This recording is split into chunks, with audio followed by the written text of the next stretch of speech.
Welcome in to the 2022 quarter two edition of the State of Chess.com. Yours truly, International Master Danny Wrench here, Chief Chess Officer. That makes me qualified to host this show, I think, maybe just barely.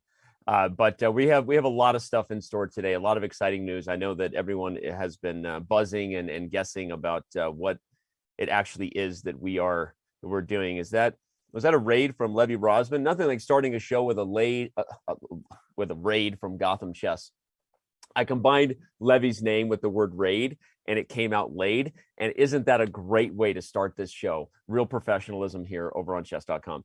No, we've got a lot up ahead, a lot in store. For those of you who maybe have never tuned into this show, it is something that is super important to us at chess.com, super important to me personally. It's a show where we dive into all kinds of topics and don't really leave any stones unturned. We take your questions from the community. It always ends with an AMA segment. Today, a lot of the questions we know that we're going to be getting are going to be in real time. Often we ask people to send in their questions ahead of time via our Discord, via any of our other social media platforms. So today it's going to be in real time stuff. And a lot of people are here already thinking they know what we're talking about. And at this point now, I'm like, wow, is this really that big of a deal? We've hyped it up so much. I don't think we've ever done this much hype for anything we've done on a chess show, despite covering the world's biggest chess events and moments for years. So anyway, this is a casual show too, though. As you're seeing, I'm dressed serious so that I can keep it casual, right? Business on camera, party in my mind is what this show is all about. So let's keep the questions coming. Keep everybody happy. Keep them positive, right? Keep it relevant, if you will. And that doesn't mean shy away. If you've got a question that you feel is a pointed one and you'd really like some answers to it, we're going to be diving into it with gusto, as they say. So, without any further ado, shout out to all the first time chatters we see, and again, thank you to Levy Rosman, Gotham Chess. If you're just tuning in, this is going to be a lot of fun today. So, it's time to make our big announcement. It is a big deal. The first time we've ever done something like this, and you're gonna see what it's all about right now. So I guess I can just keep quiet because we've already prepared a better way to announce what it is that we're going to be doing this year and what we're super excited about. The first of two major things that are going to be released on today's show, but it starts properly putting the horse before the cart with the video that is going to roll for you right now. In a world where only one can be the world champion, now anyone can become a Chess.com world champion. Chess.com announces the Chess.com World Championship. With $1 million in prizes. With the world's best chess players. What? He mouse slips! He mouse slips! Against Robert Hess's will, now anyone will become a Chess.com world champ. Hey everyone, that's right. We actually are launching the first ever Chess.com World Championship. With $1 million in prizes, anyone can play, anyone can win, and everyone will have a chance to take home their part in this $1 million cash prize event, because regular prizes will be available even for non-title players. So how do you sign up and how do you play? First, you go to chess.com/verified and complete the application process. Second, you just throw down on the chessboard and play with your fellow Chess.com verified members. Dozens of open qualifier events will qualify hundreds of players into the play-in round. After that, 32 victors of the play-in stage will be joined by 32 of the world's best invited for a 64-player epic knockout tournament. The final 8 players will head to Toronto, Canada for a live final where only one will be crowned the first ever Chess.com World Champion. So what are you waiting for? Get ready, get verified, and join us in this first ever Chess.com World Championship.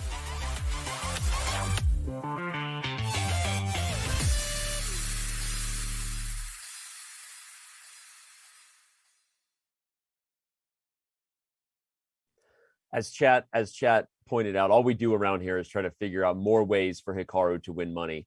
That's not actually necessarily what we do. We actually just try to invent events that me and Robert Hess could play in with some sort of semblance, some imaginary world where we think we could still be relevant as chess players, speaking for myself and the World Hess Champion. But okay, jokes aside, it's there's a lot to unpack today about that 2-minute video you just saw. And I know that in a world where there is a lot of big chess events going on all the time, and it's our job to cover them, whether they're over the board chess, whether they're, the many other online events that we run, this is the biggest thing we've ever done for many reasons, right? Not just the fact that it's more than $1 million in prizes. And as you're going to see that whether it's an online or over the board event, it's one of the richest events we've ever done. It's the only event that has ever really opened the door to our entire community to compete in and win significant cash prizes on a regular basis. And of course, the process by which we take the entry to play in those events is something we're going to be unpacking later on. You already saw mention of it in the chess.com verified program. We're going to talk about what that means and why that is an important step before you can compete in the chess.com World Championship. So much to unpack today. Trim, our awesome director of community ops, and everybody else who's working super hard is there taking your questions. We're going to get into them. So if I'm not taking your questions now, it's not because I'm dodging them. Probably the chess.com World Championship is going to be won by one of the best players in the world, right? Whether that's Magnus Carlsen or Fabiano Caruana or Hikaru, anybody. I could name all the best players in the world, but everybody being able to play in it and actually get the chance to take home some cash prizes along the way, even though you will likely not make it to the championship round as you learn all about the format. It's still a great reason to play.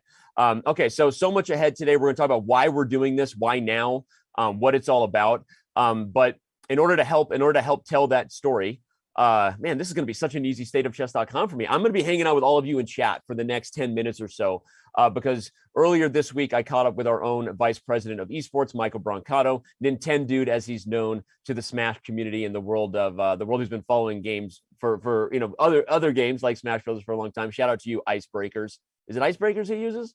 He grabs it. Anyway, so we're gonna dive into a lot of the things about this event and let Michael Brancato speak on some of the big questions about it. I'll be hanging out with you all in chat and then be back to react in real time and continue to dive into this and much more on today's stateofchess.com. So without any further ado, let's let Michael and Danny from the past take it away. Hi, Danny from the past. This is Danny from the future. Hi. We are here with chess.com's vice president of esports to continue on the big announcement just made. I really enjoyed making that video, by the way. The Hess Champion is one champion, but now we're going to have an actual chess.com champion. Michael, are you excited about that? Super excited. I'm glad we could finally announce this. I've been working on this ever since I joined pretty much a few months ago. It's taking a lot of my time. I'm know the Hess Champion thing. I actually am a little in the dark of what that is. It's just I see people memeing about it all the time. But can you give me the backstory there? Yeah, well, first of all, are you pulling a Fabi here? Do you understand like the joke, or you want me to like explain the joke?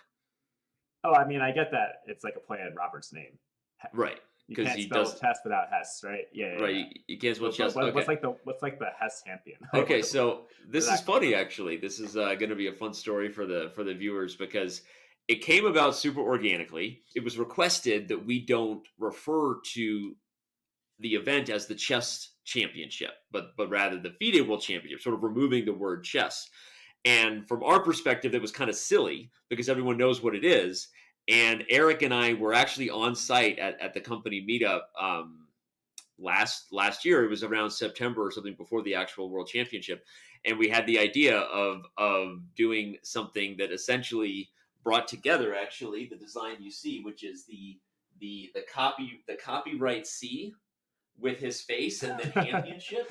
And so the point was sort of like a subtle play, kind of fun. I mean, I'll just be honest about it. A little bit of a dig, I guess, at the governing body of the game in terms of how silly it is to remove the word chess from the World Chess Championship. So that was how it was born. And we called Robert on the phone before I could even finish trying to convince Robert. He was already just absolutely cracking up. He was like, that is bleeping hilarious. And okay, I'm in. And, he thought about it for a couple days, talked to his mom, hi mom, shout out to Robert's mom. But anyway, so that was the deal. There you go. So Cool. What else are we here to talk about? That's amazing, actually. Yeah. Yeah, thanks for sharing that. So why don't you tell everyone a little bit of how you arrived at the format with the goals and why no double elimination, and I'll let you have the floor there, sir. Sure. Okay, there's a bunch of things to dive into there. So have a start with the open part, because I think that's what truly makes this event unique compared to a lot of other chess events, which are typically only for top players or titled players. Yeah. This is kind of the first one I know of where like literally anyone can throw their hat in the ring, and if they're good enough, they can literally become a world champion. And my background is in Smash Brothers and fighting games, and the culture in those scenes for 20 plus years is open. Like anyone can just show up. It can be any guy, whoever plays the best on that given day, they can win it all. And I want to bring more of that culture to chess. And I think that now is actually an especially important time to do that, because with the whole chess becoming like an online game kind of thing, it's like easier than ever to become good at chess. It's more accessible than it's ever been. Yeah. And I think that over the next few years, we're going to see tons of new players who people don't even know about right now, who are going to get really good playing only online and not through the traditional over the board ecosystem. And there's going to be some surprises. Now is the time to give those players a chance to shine. Michael, what's funny about this event is it's not actually the first tournament we have co-organized together that started with an online qualification system to ultimately arrive at a live final, right? An in-person final. Of course, I'm referring to the 2019 Fisher Random World Chess Championship. But in addition to the obvious fact that this is standard chess as compared to Fisher Random, what are some of the other things that really make the Chess.com World Championship different than that event that we co-organized together, meaning Chess.com and Twitch back in 2019? Well, so interestingly, I actually had a hand in making that format while I was at Twitch. So I'm not at all new to the whole making chess formats thing. I've been doing this for years now. Yep. But it's similar. Like the Fisher Random World Championship, it didn't have a knockout stage that qualified into a live finals, but it did have a live finals. I believe in the Fisher Random event, Magnus Carlsen was floated to the finals. He got to skip basically the entire tournament and showed up in Norway to meet 3 other challengers. And while we are floating 32 players to the knockout, they still got to win I think it's 3 matches in order to make it to the live finals. This tournament is full of culminating moments. Obviously, I think the bracket kind of speaks for itself, where every match is very clear stakes. Even in the play-in, so the format we're using is it's a Swiss, and then at the end of the Swiss, first place in the Swiss, they qualify for the knockout, and then we're taking second and third, and they play a match to determine the second player from that play-in to qualify for the knockout. And that second and third match, this gives a very clear, again, that final moment where everything's on the line, people know what they're playing for, that kind of thing. We've got a super busy schedule. We've got huge amounts of prizes. Talk to people, if you will, about the open qualifier, the play-in stage, the ultimate knockout stage leading to the final, the Chess.com World Championship final in Toronto. Kind of how that schedule works and what your philosophy was in terms of how we balance prizes for the earlier rounds versus the later rounds and that sort of thing. Sure, I think it's easier to work backwards from the finals actually. Okay. I say the event kind of culminates in the 64-player knockout bracket, which is played online all the way until the top 8, which is then played at a live in-person event in Toronto, Canada. So how do we get those 64 people in the bracket? Well, we invited the 32 top players in the world, and then 32 of them qualified from what we're calling the play-in phase. And the play-in phase is a series of 16 events that each qualify 2 people, so 16 times 2 is 32. And everyone in the play-in phase is either 1, a titled player, or 2, they qualify from the open qualifier. So that means that means a few things. the first one is that if you're a top 32 player in the world and you were invited by us, you can skip all this stuff. You join at the knockout stage. If you are a titled player, then you become eligible for the play-in phase. You have to sign our agreements and stuff and say, hey, I'm not going to cheat, blah blah blah. I agree to proctors, all that kind of stuff. So then how do people become eligible for the play-in phase if they're not a titled player? Well, that's where the open qualifiers come into play. And we're going to be running on the weekends between May and the end of July. This is a series of open qualifiers. It's like 81 events in total. And these are just Swiss events that are open to all verified players. And we'll get into the verified thing in a bit. I think that hasn't been announced yet.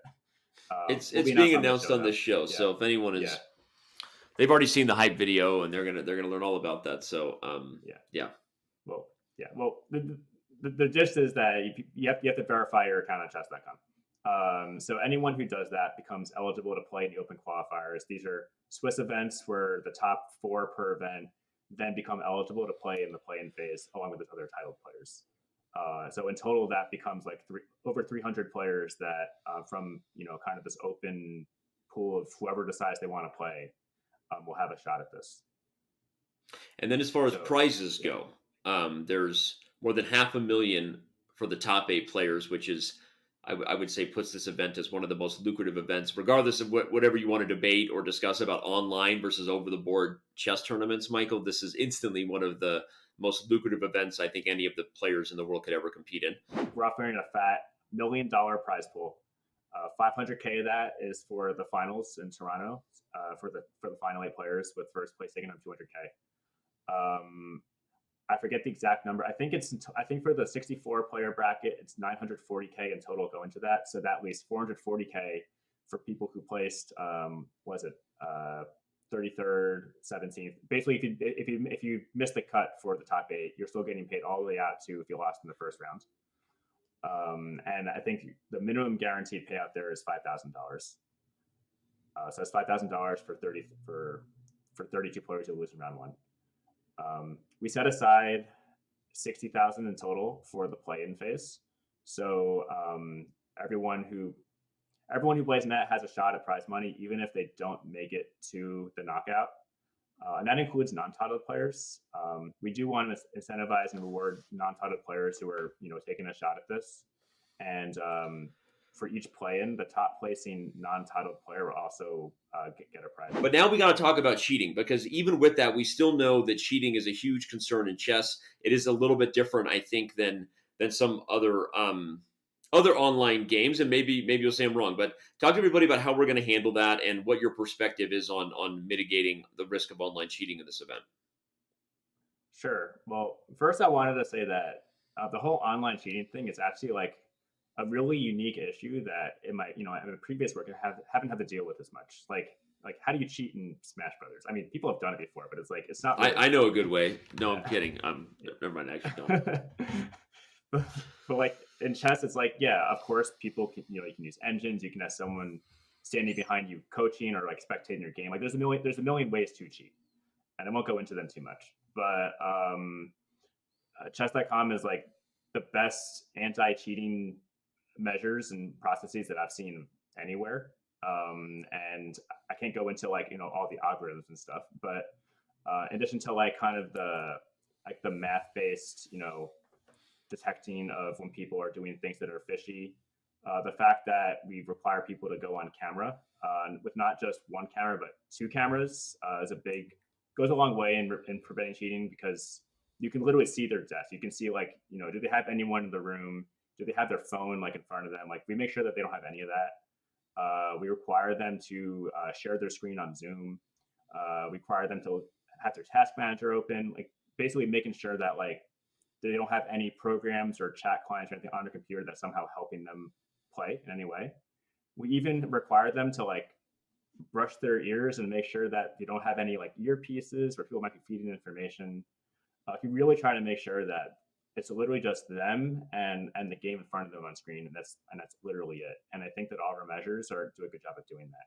And then if you can combine that with all of our math and algorithm based detection, it becomes like exceedingly hard for someone to cheat. I agree, and it's nice to hear it from someone else since I'm normally the guy who's trying to convince people of all that. So you did a really good job the first time being put on the spot for anti-cheat questions, Michael. As a guy who's been sitting there for a very long time, I'll add a couple things to that. I think that the other innovation we made recently with the launching of the Rapid Chess Championship was a we call it internally private server mode. It's essentially a security feature we enable to make games non-observable in real time by anyone except highest level staff, right? The players can't, but just so people know, in case they don't know about this, by the RCC, the players can't even observe other games in the tournament, which prevents collusion. Even though there are at times still fast draws and other things, it prevents making decisions based on information of what's going on, which in some ways is actually more strict than over the board chess, because in over the board chess, you can walk around and see that, right? And I think so the non-observable mode, the delay of the content streamed itself, combined with one last point, which is that as the events get closer, there will also be at times the random assigning of proctors. Players have to be willing to participate in that. I have a dream, Michael, which is that online chess is one day considered just as secure as over the board chess for cheating. And I would argue, with some of the access people have to bring earpieces and some of the lack of checking that is often done over the board chess, that we might already be closer than people think in terms of how secure some of our online events have come. So sorry, I just want to add to that even more. Michael, explain the Armageddon bidding process for those who are diving into the details of the format already, and how you arrived at that as a proper tiebreak. Yeah. So so to start with, like, traditional Armageddon, for those of you who don't know, it's kind of like the end all tiebreaker where you give white 5 minutes, black 4 minutes. There's no increment, and if black draws, or sorry, if the game is a draw, and then black wins. So there's no way for there just to be a draw and then they play again. Like, if there's a draw, like, it's over anyway. And there's always this debate among top chess players of, like, well, what's actually better? Would I rather play black with less time and draw odds, or is white with more time better? Like, it's kind of like, who really knows kind of thing.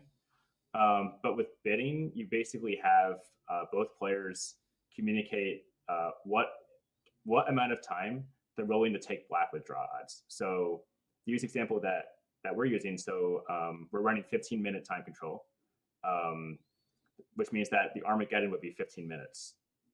So I might bid 10 minutes, and you might bid like 11 minutes and 20 seconds. It's kind of making up numbers here. And whoever has the lower bid, well, they get black with that amount of time. Yep. And draw odds. So like, let's say I think that my drawing chances are really good as black, and I think I can win with only 3 minutes on the clock. Well, I might bid that, and then that's what I would get. But it kind of puts it in the player's hands to decide, like, what actually is the amount of time that evens out the draw odds compared to white without draw odds. Yeah. And yeah, it puts on the players. You don't have to, like, arbitrarily figure out, well, which side has an advantage there. Yep. Super exciting. I'll add a little bit of my own position as well, which is, I think it's also very interesting from a content point of view for the commentary team, because you're not only diving into the closed envelope, what mystery number are they going to predict, but you're debating on the players' styles. You're looking at their historical matchup record, right? Certain players might match up better with others with the black pieces, right? Based on the weapons they bring to the table, right? And I think that there's a lot of interesting dynamics that are hidden to the public about what makes top chess players great. Those practical decisions, the openings they choose because of the situation and why. And I would argue that some of that stuff doesn't get discussed enough. That is really fascinating, I think, and does the chess content itself a disservice. So I really like the intrigue and the mystery that this adds as far as the other kind of elements. The last question for you right now is the process of the bracket. We talked about the 32 players in the world are invited, 32 players are qualifying, but that's not the end of the story, right? There will also be a bracket reveal sort of party. Tell everybody a little bit about what that event is going to be and why they should tune in to get excited, even though that's a few months away. Yeah, so we want to have a bracket reveal show that basically shows the world how we decided to seed this thing. Seeding is not that straightforward with this, because people come from open, people getting invited, and people might qualify based on people might get invited based on different merits, like being like a top world classical player versus being like a really, really high performing player on chess.com, rapid, or whatever it is. So the reveal show will show how we decided to seed the bracket. It'll break it up into 8 groups of 8, and similar to some other sporting events out there, we're going to run a fantasy contest around that. So once we reveal the bracket, you can then, you can submit your picks and try to pick who you think is going to advance in each round, and kind of make it like a fun way to follow along as a fan. Okay, well, this has been exciting. I think that while there'll be some time to digest this, and for both the world's elite along with every other chess player out there right now, considering whether they want to get verified and throw their hat in the ring, I'm expecting this to be something that changes online chess and these types of events forever. So, Michael, really appreciate your time and all the thoughts you gave here on what went into this format. And good stuff. We'll see you on a future stateofchess.com. Yeah, thanks for having me, Danny.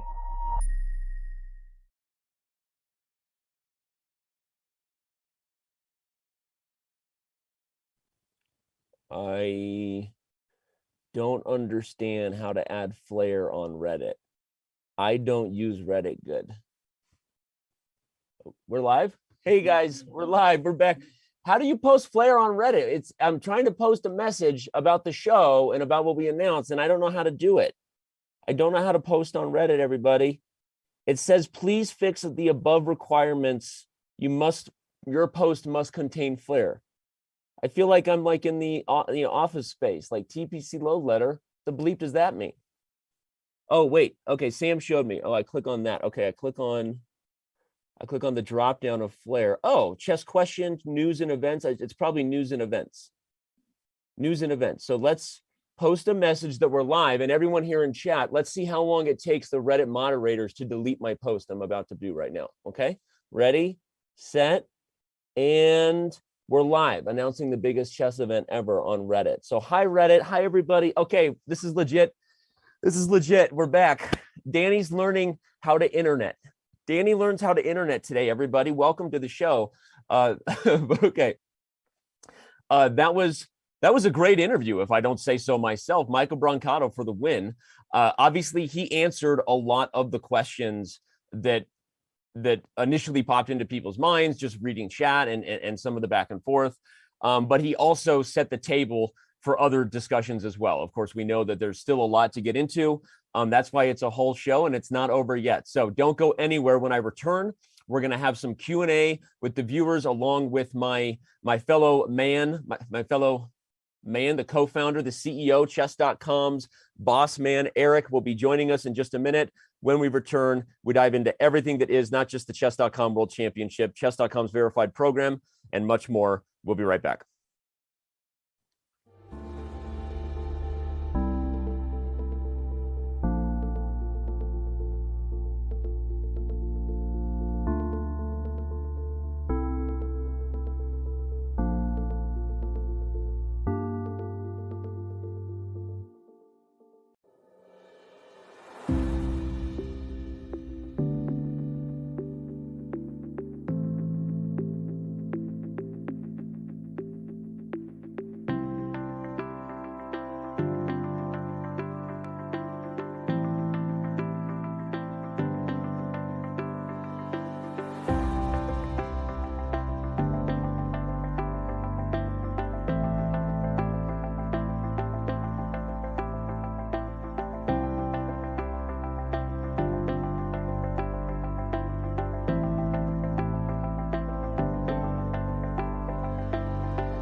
Blue check marks.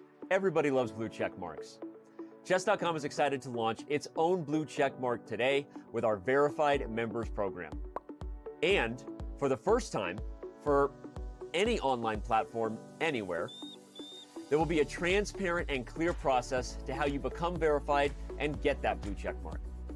Any Chess.com member can become verified by having their account linked to a real identity with a unique payment form and SMS held privately in their profile. Most importantly, applicants must pass a comprehensive fair play screening in order to get verified. All right, but besides the blue check mark, why should you become verified? First and foremost, all verified players are eligible to play in the Chess.com World Championship. With $1 million in prizes, including regular cash prizes for non-titled members, this massive and historic event has but one cost of entry: your $15 verification fee in order to become verified. Additionally, other verified benefits will include access to regular verified-only events, listing on verified-only leaderboards, priority pairings against other verified-only members, and more. To learn more about how to become verified, if you're watching this during one of our live shows, use the command verified in chat, or if you're watching it anywhere else, go to chess.com/verified today and go get that beautiful butterfly. Blue check mark.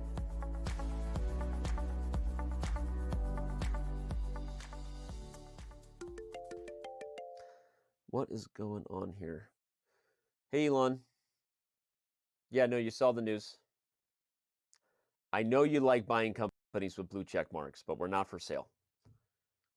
Dude, do you even know how to move the pieces? All right. We're going to get back to this later. I got to record a video. Thanks, buddy. Elon.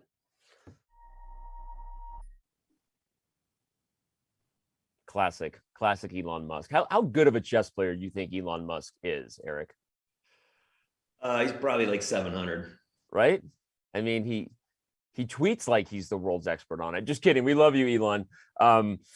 But we're here to talk about all the big things that have been announced in the first 20 minutes. I feel like the show is just starting all over again because we worked hard to make sure that all the things we brought to you, the community, on announcing our World Championship and the verified program were delivered concisely, and that means that we can now take your questions and start off with. I'll start off with just the big one for you, Eric.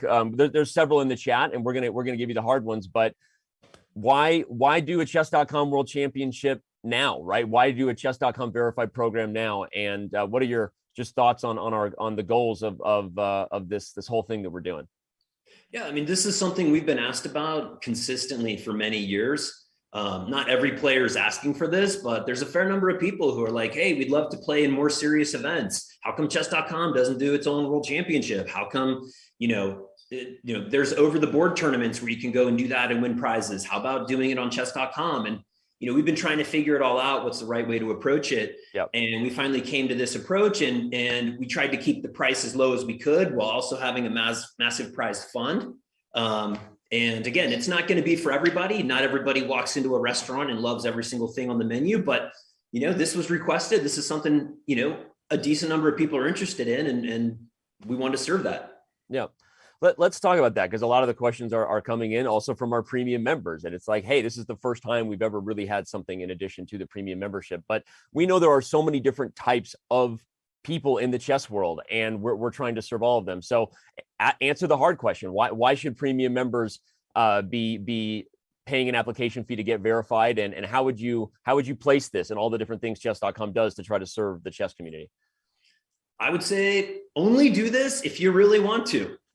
If your friend sends out an email for like, run a marathon, come pay $200 to, spend 4 or 5 grueling hours, like, doesn't mean you have to do it. Again, this is just, if you want to do this, do it. If you have no interest in this, do not do this. This is if you're interested in taking part of the first World Online Chess Championship. And if $15 isn't going to break your bank account and create any financial hardship for you, then do this. If not, don't. We're definitely not pushing this on everyone. We're trying this out. It's the first time we've done it. We don't know exactly how this is going to go. If 1,000 people do it, great. If 1 million people do it, great. We're going to figure it out. We have no idea. Yeah. I would add to that too, that we're aware that even the premium membership isn't for every type of chess person, right? I mean, I would say that there are going to be 15 million games played on chess.com today by roughly 5 million daily active users, and we have about 5,000 watching the show, right? We're very aware that there's all different types of users, and I think that if you think about it like that, community, there's people, most people are here to play casually, play for fun on their phones, right? Plane, trains, and automobiles. Some are here to learn, and those users go premium because they want to get better. And I would say I wouldn't say this is like for the next highest tier of user. It doesn't necessarily work like that, but this is the type of user who we believe and has asked us many times for opportunities to flex what they've learned, to show that they're an online chess player that actually plays for keeps, plays cleanly, right, plays fairly, and wants us to create an opportunity for them to play in events that matter. And so I would again, just adding to what Eric said, that it isn't for everyone. Some people pay $200 to die in a marathon. Some people pay $100 to play in a chess tournament on a single weekend. This is our opportunity to see how many of our users, how much of the chess community online is interested in high stakes chess events, and we're super excited about it. So sorry to steal your thunder there, but I just added some context. Oh, it's great. I think the other great part about this is people ask us at times to create events for a more consistent user base. We want to keep chess.com free and open for everybody. You can sign up with an anonymous email and you can VPN your way, and you can have maximum anonymity and play on chess.com, and that's great. But some people want to play with a group that is more verified, that has put up a phone number, that has confirmed with a credit card, that there's some identity of a person behind there, and there's a barrier to that that's not just like come online, maybe have poor sportsmanship potentially by rage quitting or rude waiting or doing other kinds of things, but like cares more about that experience. Also potentially lower likelihood of that person, wanting to, break our fair play policies and cheat in their games or something. So we are hopeful that these barriers and that someone having to walk through these hoops of a phone number, a credit card, and putting that information in will make this playing experience potentially just a little bit better, or maybe a lot better. We don't totally know yet. Yep. Well said. And as we bring up kind of a list of the basic starting benefits, and this is a list that, we felt pretty excited about in regards to delivering on the requests Eric said that have been coming in from our community for years, right? An opportunity to play in more secure games against people who've been properly and thoroughly vetted for fair play. Not to say we're not doing that all the time, but the reality is we're getting, chess is growing. That's exciting for all of us, right? And there are 50,000 new people signing up every day, a lot of them with anonymous throwaway accounts. And so as we do our best to navigate that, this is an opportunity for those who don't want to think about that. They want to play against people who, like them, have really invested time in their online chess and in that experience. So to maintain yourself as verified, you have to keep playing fairly. You have to keep being an upstanding member of our community, right? And that's, again, a lot of the things that we're going to focus on. I want to actually show on the site that if you go to verified and you haven't played enough games yet, it just purely won't let you even sign up, because we want to make sure we have enough data on file to understand, without getting into our fair play algorithm, we'll call it your DNA, and really learn about the types of patterns that our algorithm is taught to detect, so that if you then change who you are as a player, however that might look, we have the better chance of catching you very, very quickly. So, okay, wanted to just show that. Let's see, we've got some other questions. I'm looking at the chat meeting from our team. How will we avoid cheating in the CWC? I'll get into that a little bit later, because it's going to be a common question throughout the day. We're doing more than we ever have before, starting with our Rapid Chess Championship. So I'm not gonna stress Eric out with that one. Let me think. So actually, that's Eric, not a good question. Let me just say one thing about that, which is like, first of all, you can't prevent cheating like from happening. In the same way, you can't prevent a bank from being robbed or someone smashing your car's windows out, as happened to me last week. And I was just going to say, that's a real personal thing you just brought up. Eric, I'll say this, Eric had a really unfortunate experience, and thank God your family and you are safe, but it was not good, right? All your stuff was robbed. It's all right. But basically you can't prevent that from happening, but you can detect it and find out and do that. And so, but the verified is in many ways one step toward trying to prevent, or at least lower the rate of that.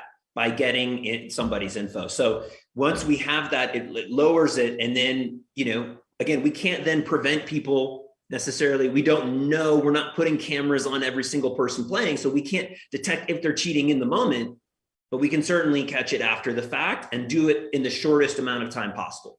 Yep. And when it comes to the events themselves, we will have people on camera and do all the extra measures we do, even for the non-titled players as well. Sorry, yes, once we get to a certain stage, not Yep. for everybody. Yep. All the time. Jesse February wants to know if there's a physical training program that goes along with the verified program.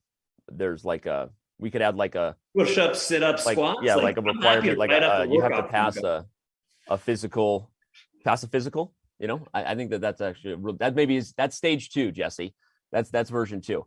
I'm being told I need to open the doc. Will verified give me access to Danny's wardrobe?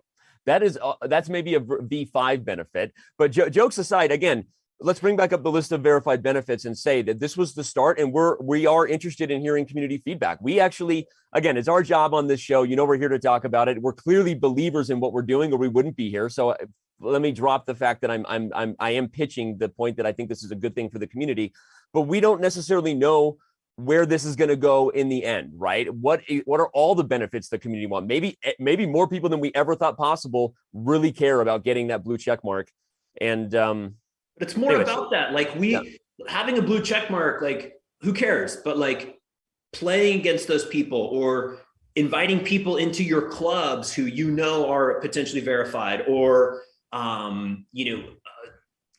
don't know. We're still trying to figure this out, as Danny said. Like, what are those? But we do know that people are interested in playing against other people who have a slightly higher raised bar about who they are. And where we go and we know that people are interested in playing in money events. Those two things we know for sure. Yep. Beyond that, where it goes, we're open to your suggestions. Yep. And now that we've launched this is phase 1. Yeah, it's going to be exciting. We've got some other fun questions. Can Magnus play? Magnus can play. He will be invited. As you learn the rules of the event, you'll see that 32 players are going to make their way through this epic next several months gauntlet of an amazing, exciting event to be then matched up with the world's top 32 who will be directly invited. And so, yes, Magnus will be invited. I expect Magnus to play, if for no other reason than the fact that this is $1 million in prizes. $1 million. Just getting into the event is a $5,000 payday, $200,000 for first. It's one of the richest events in the history of the chess world for the number of players getting access to the prize money. So regardless of your feelings of online, OTB, verified or not, this is a huge opportunity for professionals. And I'm not going to tease it yet, but we will be saying what the official rating supplement will be so that the world's top 32 now know that they need to stay in the world's top 32 until that date, because that's going to add a little bit more excitement as we all do what we do over the next few months, watch the candidates and follow the players we love and see people jockeying to make sure they get an invite to the World Championship. So let me just on that note, I also don't get a free verified. I got to put in my credit card to do that stuff. Like every single person does. I put it on the company card. I'm not going to lie. I already did it. What? Okay. So I did it. Rejected. I'm going to do it as well. And I've just, for me personally, I want to play in this first inaugural event. Well, that word is harder to say than it is to spell. It just FYI. Anyway, I want to play in this event because it's a massive global event with all these players, and it's going to trickle down. And of course, I have no chance of winning and probably zero chance of winning any money at all. But I want to be a part of that thing where at the end I see who the winner is, and I'm like, you know what? I played in that same event. Yeah. And that's very, very rare that gets to happen. Yeah, not any. It's actually I don't think ever happened before. Although I should clarify, actually, the one other event we did was a couple of years ago with Michael Brancato when he was at Twitch. We held the Fisher Random World Chess Championship, which had an online qualifier. Very different here, and not just in that it's traditional chess, much bigger prize funds, and but it will also have a live final. I see one of the questions from IGJWS and Chess TV wants to know whether Chess.com can do a live touring event from city to city. Just you wait, Alexander Hamilton. Just you wait. We got a lot of stuff coming up, and this event will have a live final in Toronto, Canada. This is a good one, Eric. Speaking of just you wait, they want to know if they can have classical ratings on chess.com now that we're bringing more serious chess to the table here. That is requested. That is understood. We're trying to make that happen It's not easy. And I'll just straight up say this, like when you architected your website 16 years ago, like some things get a little, and then you've got like 80 million people in your user table and you weren't planning on that. Some things get a little harder than other things. And honestly, this is one of those things. So that's the straight up reason why it hasn't happened yet. And we're working toward it. Yep.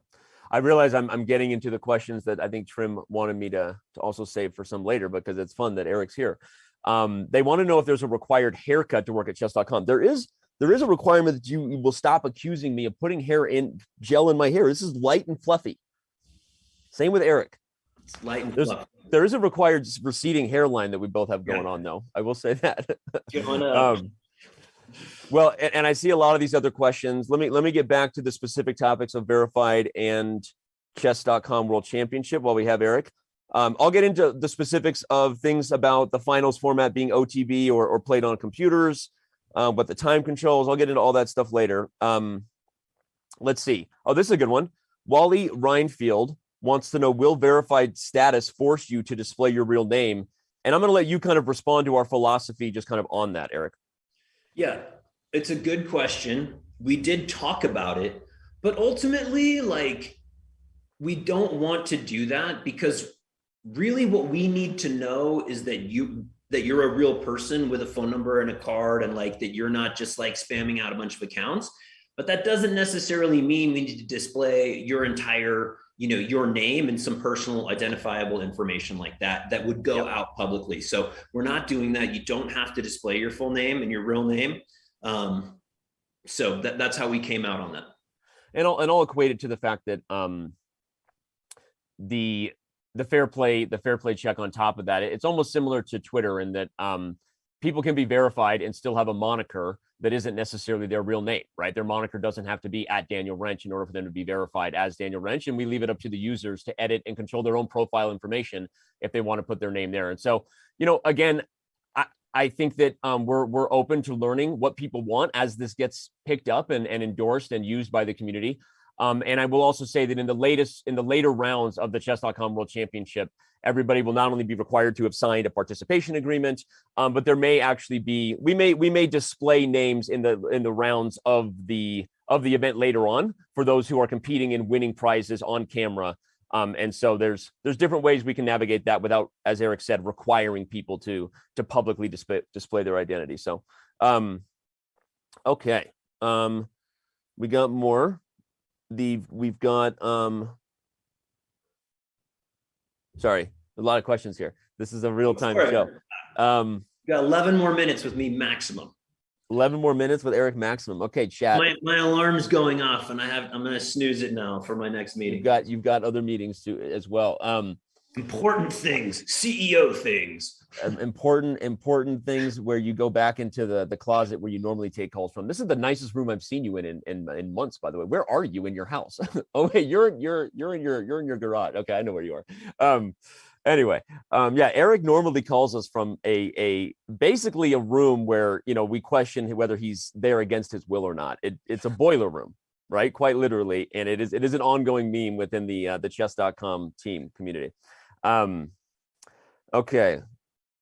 Sorry, I'm really looking for good questions here. People probably want to see that room now, so I'll just get in there. Oh, so you're not where I thought you were. No, I mean, I was kind of in there, but like, here's my normal. I was going to say, you should have just called us from your real office. This is Eric's real office. Is that room? I was hoping that's where we were going to have this call from today. Oh man. We already answered the question about why being premium doesn't automatically earn you verification status. That's because this is not something that is within the premium membership model. Again, we've said it many times, right? Playing chess is free. It's the game that people love and is played more every day than maybe any other game, right? Getting access to the learning tools, your game review, your puzzles. That's what our premium membership is about learning, getting better. Our North Star, if you will, is helping people ask the question, why did I lose that chess game, right? This is not a learning tool. This is not a feature, right? This is an opportunity to compete in real stakes events. And so the simplest answer to the question is consider your verification, your entry fee to the World Championship and many other events. but I would say even beyond that, it's something that you're contributing toward as an upstanding member of the community who volunteered themselves to be a great member of the community, to be playing fairly, and to make sure other people know that you are one of those people with that blue check mark. So it's not something that is a premium membership feature, if you will. Anyway, there you go. And again, in the same way that like we don't want you to feel different or worse, or if you're premium or not, we're not trying to like, we don't want this to be maybe a reference here for some of you, a star-bellied sneeches thing. Star-bellied where you have it or you don't. And it's not about that. Like if you don't have it, that's fine. It's not meant to like shame you about not having it. Or again, if you have no interest in this, do not do this. Like, don't feel any pressure to do this whatsoever. So this is just if you want to participate in these events, and that's it.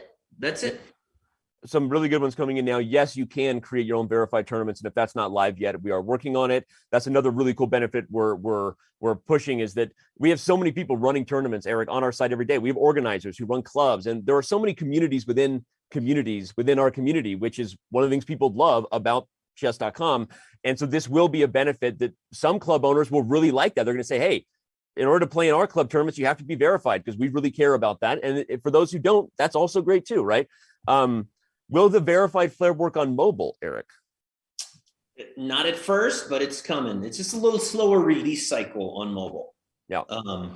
So we're going to get into our mobile stuff later today. For those of you who haven't seen our new kind of iOS and Android redesign updates, that's part of our product segment coming up. So, all right, man. I don't have any other questions for you. I'm kind of disappointed in myself that I don't, but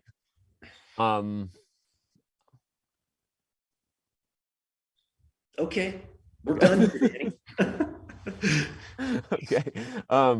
The other specific questions about the World Championship format, I'm going to get into with you all over the little bit, and we're going to continue to roll on here. So, anyway, thank you for joining us. Thanks for throwing your hat in the ring here and explaining to people where we're at and what we're doing here. This is a really exciting time for chess, and I would also just add that while we've gotten requests like this and not necessarily been pressured, but people who've wanted opportunities like this for years, another big reason why we're doing it now is because of everything that's happened. The chess community has grown. We have more excited people than ever about the game.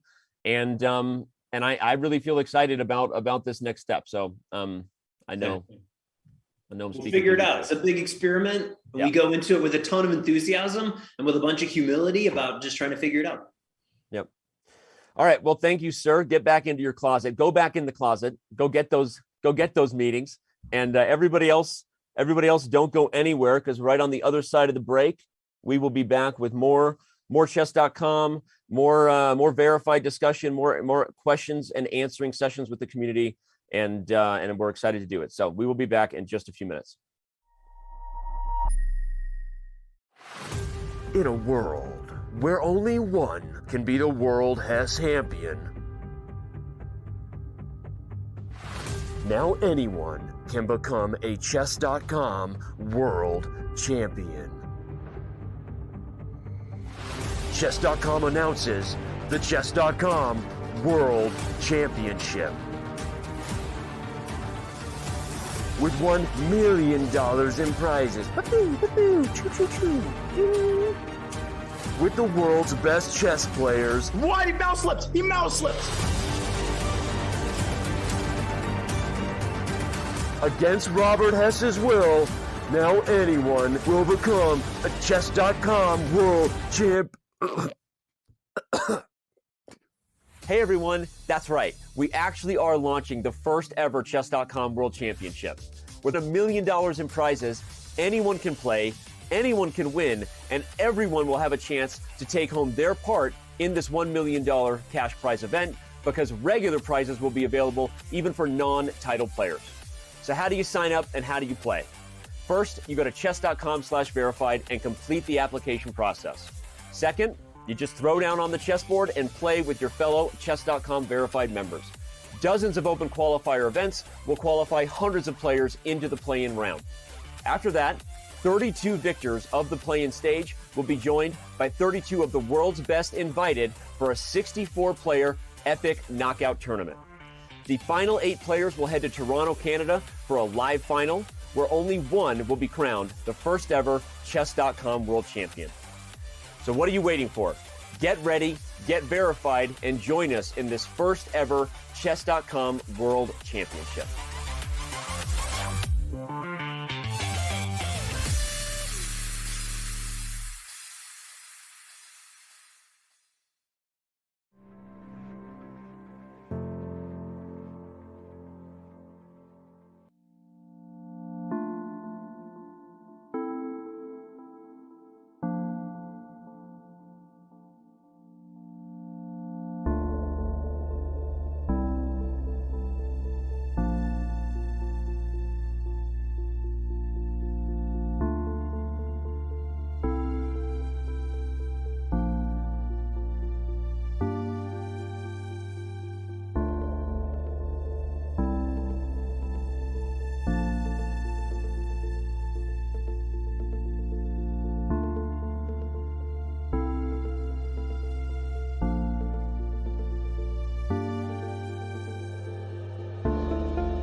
Welcome back in, everybody. The stateofchess.com continues. I feel like all the pressure's off now. I feel relaxed, like I can be myself. You guys here? Can I put my hair down, everybody?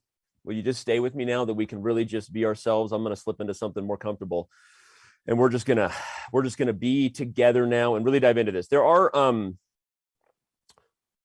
some repeated questions again, and you know, there's no reason not to just dive in and be direct, right? That's what this show's about. I mean, people saying, why would I play in this event if I can't win it? People have been playing, you know, that 19 million rated over the board chess games were played in 2019 before the pandemic by a lot of people who didn't play in those chess tournaments because they thought they were going to win.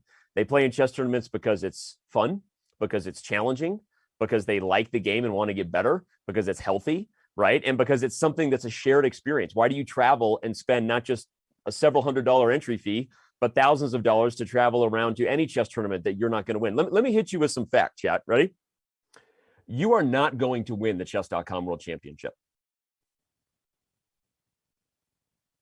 You know who's probably going to win it? Probably Magnus Carlsen.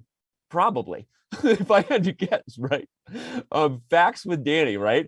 Or, you know, okay, not taking anything away from the many others, of course. There are, like, the world's top 32 players are going to be there. Hikaru Nakamura is going to be there. Fabiano Caruana. I think everybody who's going to be there is going to be super pumped with a lot of money at stake. So if you're not playing, if you're playing in any event, if you're on chess.com because you think you're going to be better than Magnus Carlsen quickly or you know, by going premium, that's also something that we need to have a real discussion about. So let's just let that sink in. There are so many other benefits and reasons why why you are inferior to Magnus.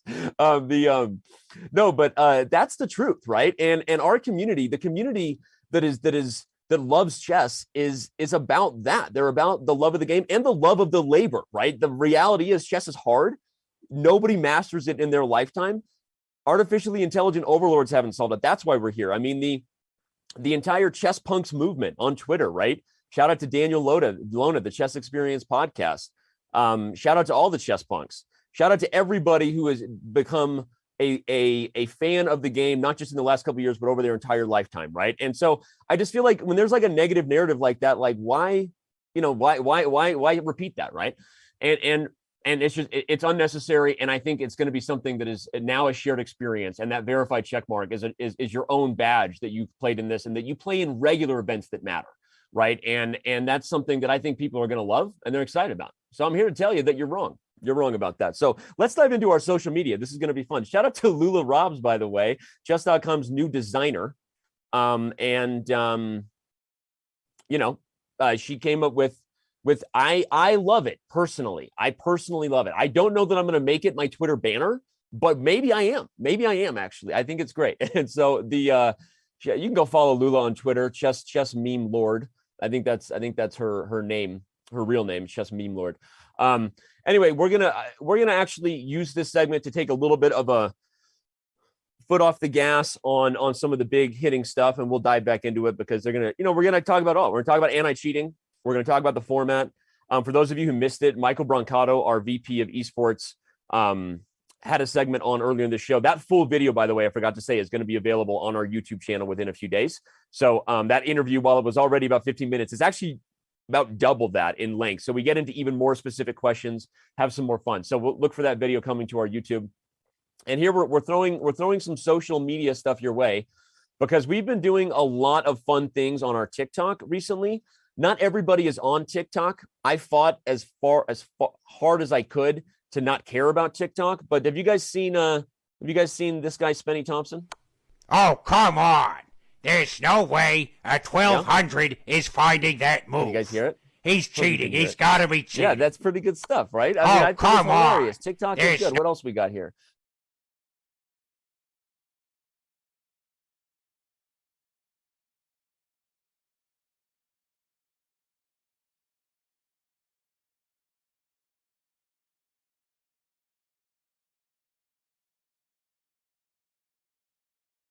That was a casual dress Friday in the office. I was wearing sweats and my comfortable Wicked Smart shirt from my Wicked Smart University I went to. Anyway, but all of our socials are really actually putting more effort into just like fun, bite-sizable content. And part of the reason I'm bringing it up here is not actually to to play these videos, which are actually good. But to say, what else would you guys and gals and everyone out there like to see on our social, our we'll call it the bite-sized content channels, right? We've got the YouTube Shorts channel, we've got TikTok, we've got Instagram, and if you're not following those, you should, because some of the moments you miss in our live events make it there. Some of the funniest things that happen in the chess world are there. So anyway, yeah, really had a lot of fun with that video I did, and my dance moves are, I think, pretty good.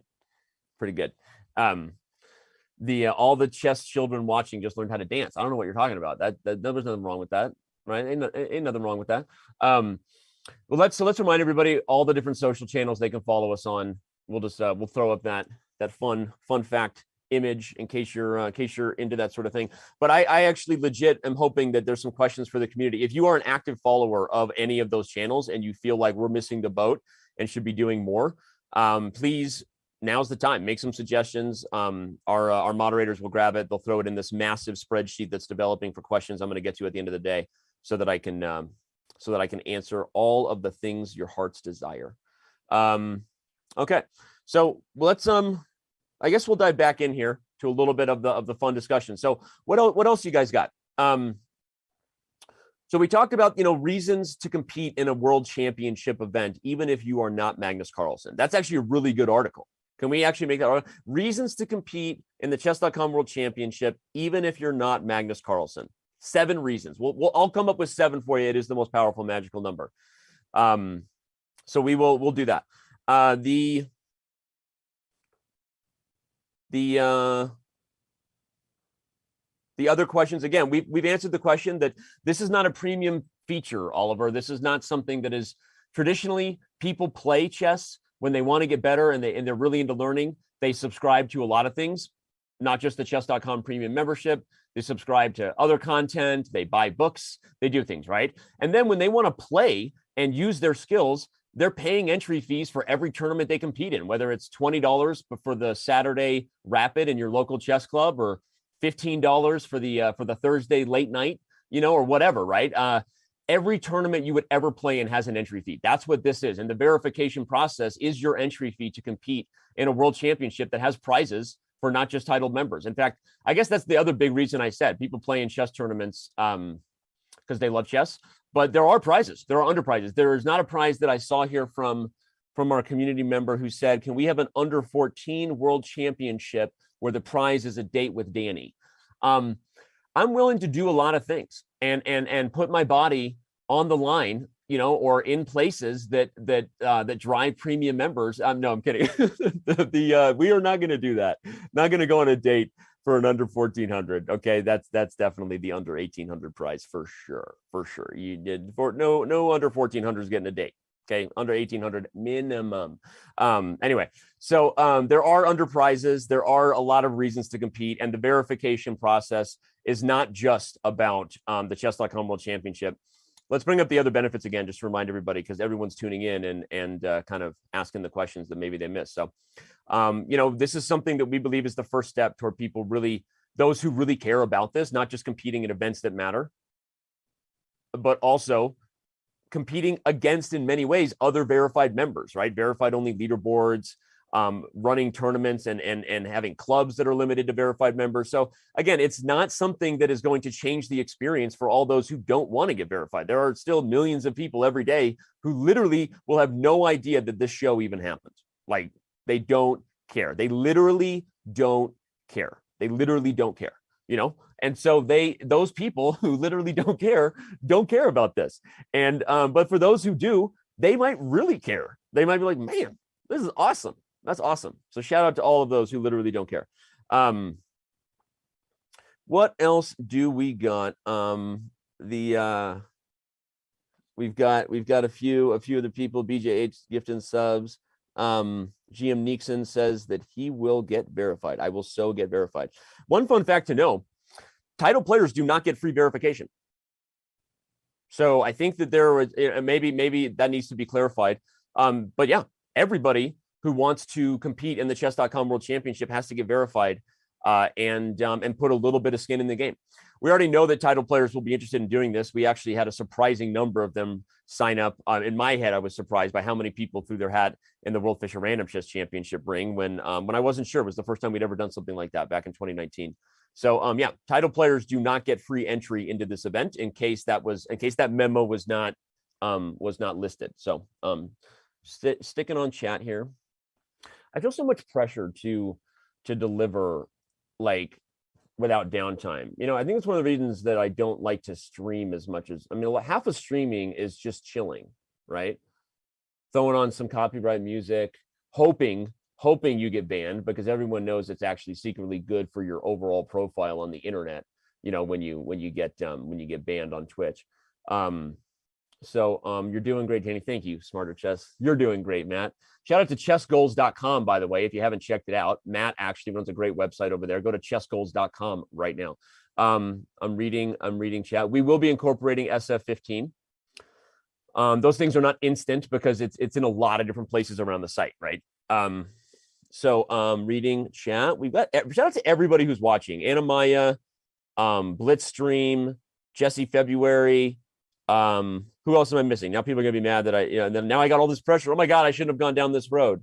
I see Twitch, let's go in chat. I see a lot of people in chat.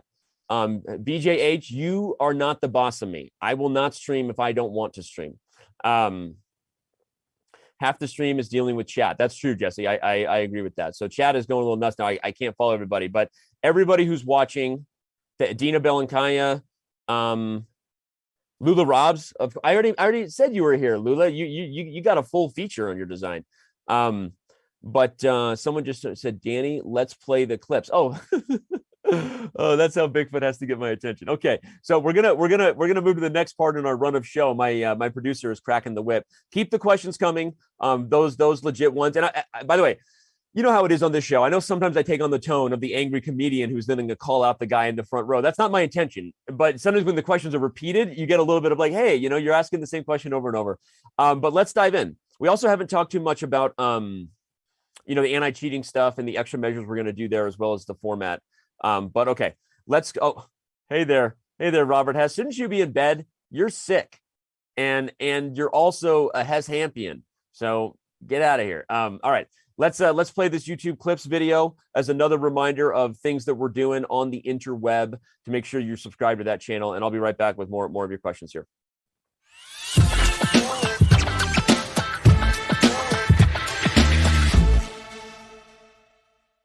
I love that move C5. He's just pushing that. Don't stop pushing. Simple chess, yeah. Look, he's got an escape square. There's no F4. There's nothing aggressive Black can do. Naroditsky, it's looking like he's out right here. Oh, but take on F4. Oh, rook G8! Oh my goodness! Rook B3 is coming. Oh, is that king mate and rook G4 is mate? It's checkmate. Oh my God. No way! It's literally forced mate. Oh my gosh, and poor Min. I can't believe that. I've never felt so devastated for somebody. Even Danya, his mouth is wide open. He can't believe that's forced mate.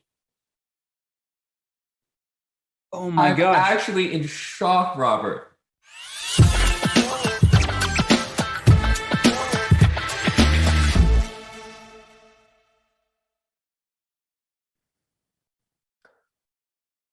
Good question from Papa's while we were at the break. How many verified events do you think we'll be getting? And will there be some for us lower rated plebes? Me too. So in regards to the World Championship itself, there are going to be hundreds of events. And that's by design. There is many opportunities. As far as what the tournament cycle will look like outside of that event, I believe initial plans right now are to run a few regular weekly verified only tournaments that are of the non-prize variety, just sort of tournaments for people who want those types of games. I mean, we're running arenas and tournaments 24/7. That's 24 weeks of the year, 7 days a month on chess.com. And then I think the plan is during the non-world championship cycle, we will then be launching either monthly at first and eventually weekly prize events for verified players. And so again, that will be the first time ever. It's basically a Title Tuesday with non-title players having the chance to compete in those things, right? I'm not going to speak fully on that cycle because I hired a VP of esports to do that recently. Man, my life has gotten so much easier with Michael Brancato here. I'm not going to lie. So I'm going to let him figure that out. I don't know, and I'll do my best to say whether I think it's a good idea. So that's that.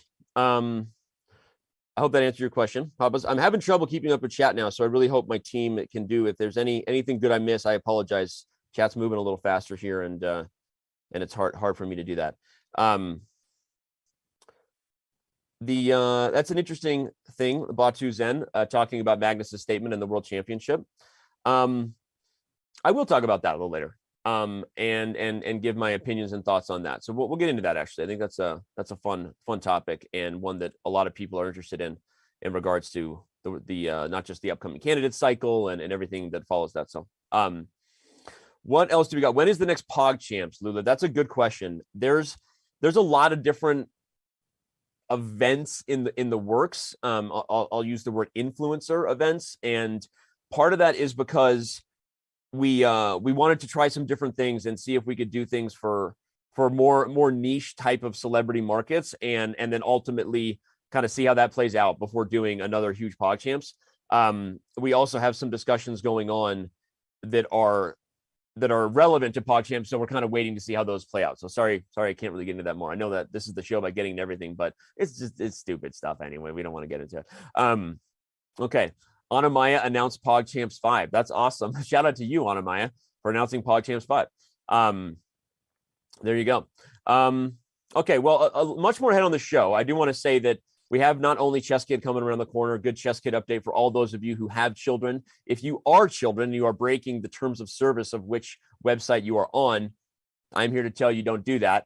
Or if you're someone who has friends and family, kids that are into chess is a good thing, and we'll talk about that in just a minute. Then the candidates preview is coming up. I believe I'm going to be joined by Danya Naroditsky.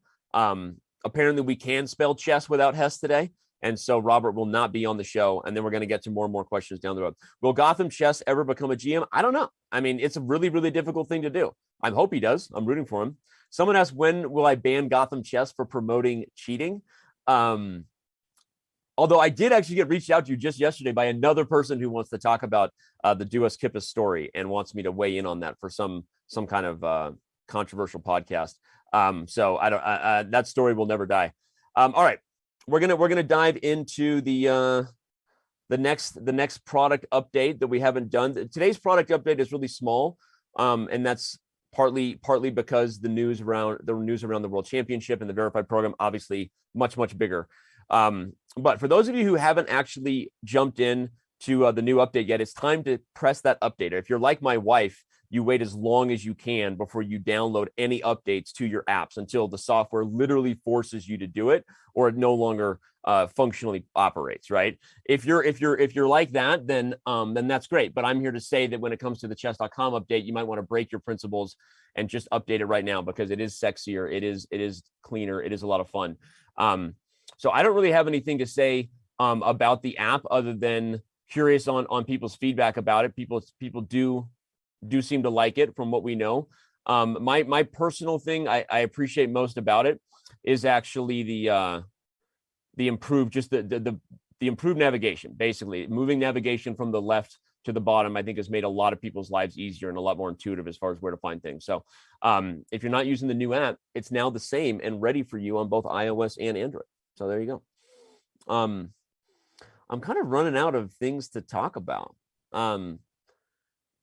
Should I get in like an argument with anyone else and anyone streaming the show and reacting to it? Let's get in. Let's get some questions from the streamers. Maybe we can do that thing where we're like talking, back and forth, and it's like, yo, we got beef, drama. All right, we're gonna take a quick break. We'll be right back.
We are back again, here with Mike.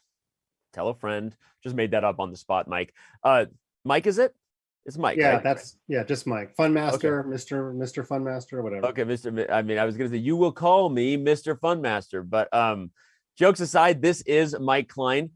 This is the guy behind Chess Kid in so many ways, and we always have a Chess Kid update in our stateofchess.com. So many big things going on in that world. And Mike, where do we want to start? I mean, you did commentary for the JSCC. How was that, by the way, working with Danya? He's not listening, by the way. He might be listening. It's like an East Coast, South Coast. I'm east side of Charlotte. He's south side. So I kind of proved him that my neighborhood was cooler. But no, working with one of the best commentators in the world. You know, on Chess Kid, I have to handle the flow. I have to keep things going. With Danya, I could get up, leave the room, use the restroom, and nobody would even notice because he's just so mellifluous. Can I say that? Can I say mellifluous? Yeah, no, that was a great use of a word I don't even know. But okay, you know, I thought the show was great, and one of the fun things about that event is I always had those moments of, you know, remembering and being reminded that so many of the best players in the world started playing on Chess Kid at chess.com when they were wee little babies, right? And so when you see them become absolute monsters like that, it's a blasty. So speaking of events that some of the best kids in the world are playing in, I'll let you take it away with your own Speed Chess Championship news.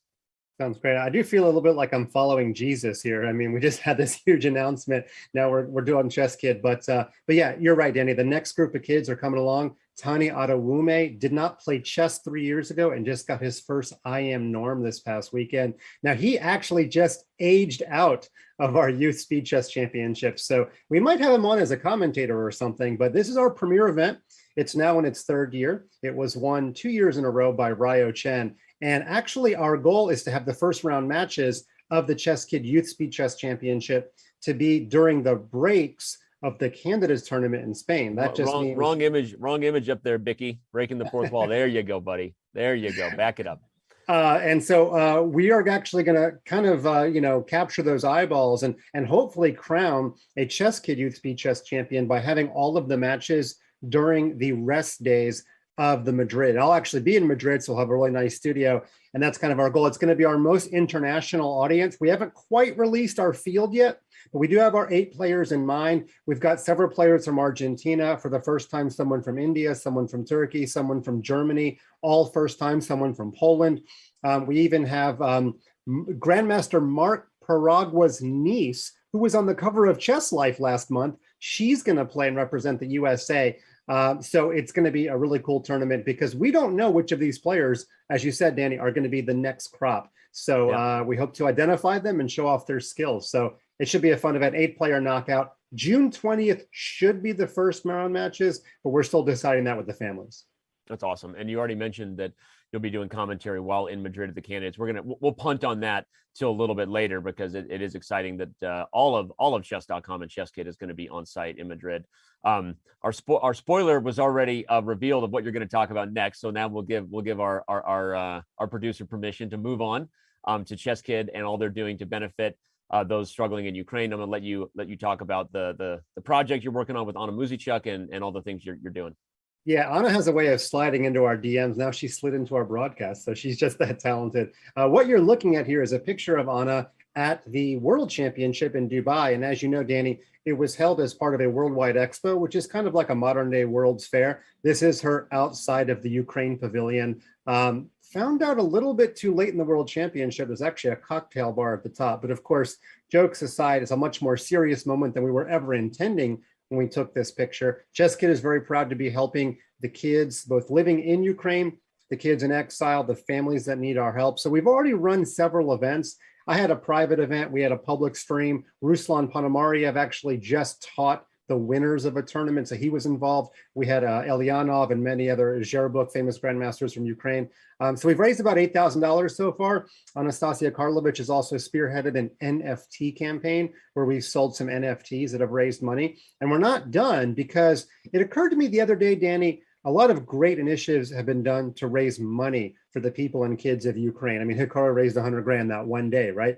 But I'd love to actually give the kids something to do, both the ones living in Ukraine and the diaspora that are in exile. So what we're doing right now is we're actually going to dub the first 30 or so Chess Kid videos. Anna Musicchuk is going to be our dubber, and we're going to give those away completely for free.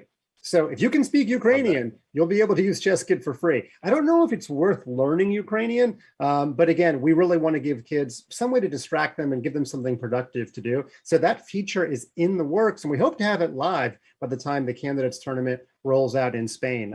So we'll see if we get it done by then. But I'm excited, like I said, to actually give kids something tangible to do. That's amazing. Seriously. And I would say the videos probably are worth learning to speak Ukraine. That's just me. But okay, now we've mentioned a few times, Chess Kid is going to be on site at the candidates. Chess.com will be on site at the candidates, but talk a little bit about the goals of being there. I know you guys are working closely with the local chess federation, the National Chess Federation, and all kinds of parties to make sure that there are epic things to do. If you happen to be planning to visit it or already in Spain, what are the highlights to bring everyone's attention to? Yeah, the first thing I want to say is that our director of Spanish content, WIM, Yvette Garcia, is spearheading the project from our side. We've made partnerships with FIDE, with the Spanish Chess Federation, with the Madrid Chess Academy, and we're going to be having a series of events there. So one event, we're actually going to have a Chess Kid Candidates Tournament, which means we have 8 kids that are going to be able to qualify from all over the world. We're about to announce how very soon. And here's the cool thing, Danny. We actually got permission for the kids when they arrive in Madrid to play their candidates tournament on the actual chess sets that the players competing in the candidates will use. So we're going to have to tell the kids, not to capture pieces hard or break any of the pieces. And I'm sure some of the chess.com producers listening to me right now are having a small heart attack, but I'll be there. I didn't know that. Now I'm having a small heart attack. No, go ahead. Everything's been cleared by the appropriate parties, Danny, don't worry. But we just think it's so cool because when we advertise the qualification for the tournament, kids will be able to really know, hey, if I make it there, I get to sit at the boards, sit in the chairs. Actually, I'm not sure if the players bring their own chairs as the candidates, but loosely speaking, they're going to be playing on the exact same chess sets. We're going to be filming it. It's going to be a professional broadcast. And I'm so excited for the kids that end up being able to make it. 6 kids will actually qualify. 2 will be invited, probably from Spain. So we've got that going on. We've got some simuls. The Spanish champion, Grandmaster Iturrizaga, is going to give one. Jorge Corey is going to give one. Maria Rodriguez, who does a lot of shows in Spanish for Chess Kid. Yvette and myself, Danny, they're actually making me play the kids. I just hope I can play chess a little better than I can speak Spanish. So you were talking before about being verified. I'm verifiable. It's a little different story. So I have to throw my hat in the ring there. And we also have some very famous Spanish chess luminaries like Leoncio Garcia that are going to give a conference while we're there, more of like a chess and education type conference, which is going to be great. And we're just really happy to be dovetailing the excitement that chess.com is going to be producing there with this sort of series of events. And we even have some taking place in outdoor plazas. So I told Yvette, you should just dress me up in a waiter's outfit, little white napkin, and have me serve the tapas. I think I'm a little more qualified for that. We'll see. I'm going to be there pretty much the whole time. That's a fun idea, actually, like an event for charity where you serve everyone. I love that idea. Well, I'm going to put that in my pocket for later. No, Mike, I mean, this is amazing stuff, and it's actually stealing the show, I think, in many ways. You said it's dovetailing chess.com's efforts on site, but I think the things that are being done here are actually going way beyond just the fact that already a very big deal of the 8 best players in the world, or at least as qualified via the FIDE Grand Prix cycle, will be competing for a chance to play Magnus Carlsen in the World Championship. So this is going to be amazing. Awesome stuff, man. I can't wait. I really can't wait. I think if you are already planning on making a trip, maybe to see this epic event in person, more reasons to do so. Or if you're just watching online, you'll get all the coverage, like Mike said. So, all right, man. Nice hat, by the way. Thanks. And thanks for scheduling this on a day that the Braves don't play. By the way, I'm looking after your prospect, Corbin Carroll, the star player of the D-backs AA franchise, the Amarillo Sod Poodles. Dude, I don't even want to talk about the D-backs anymore. You know that. It's not going well right now. But shout out. And yes, we did organize this around the Brave schedule for you. So you are welcome. All right, everybody. We're gonna let Mike go and bring on Danya Naroditsky. to talk with me a little bit about the candidates. So thanks for everything you're doing at Chess Kid Mike, and we'll catch up in next State of Chess. Thanks, D-Money. That was FIDE Master, the Fun Master, Mike Klein. And here you have a quick preview of 3 commentators that will be on site. Yours truly, along with Robert Hess and Danya Naroditsky. There will be others there on site as well. So we'll be talking about all that. More confirmed guests as well, special guests that I can't say this one, right? I think Alex would kill me if I said that. Yeah, okay. Don't say that, Dan. Don't say that, Dan. Okay. So we have a lot of fun things going to be happening there. Pretty pumped for the candidates. And a guy who's also pumped for the candidates is now joining me. I don't know if we're live on his channel yet, but if we are, hi chat. It's me, Danny.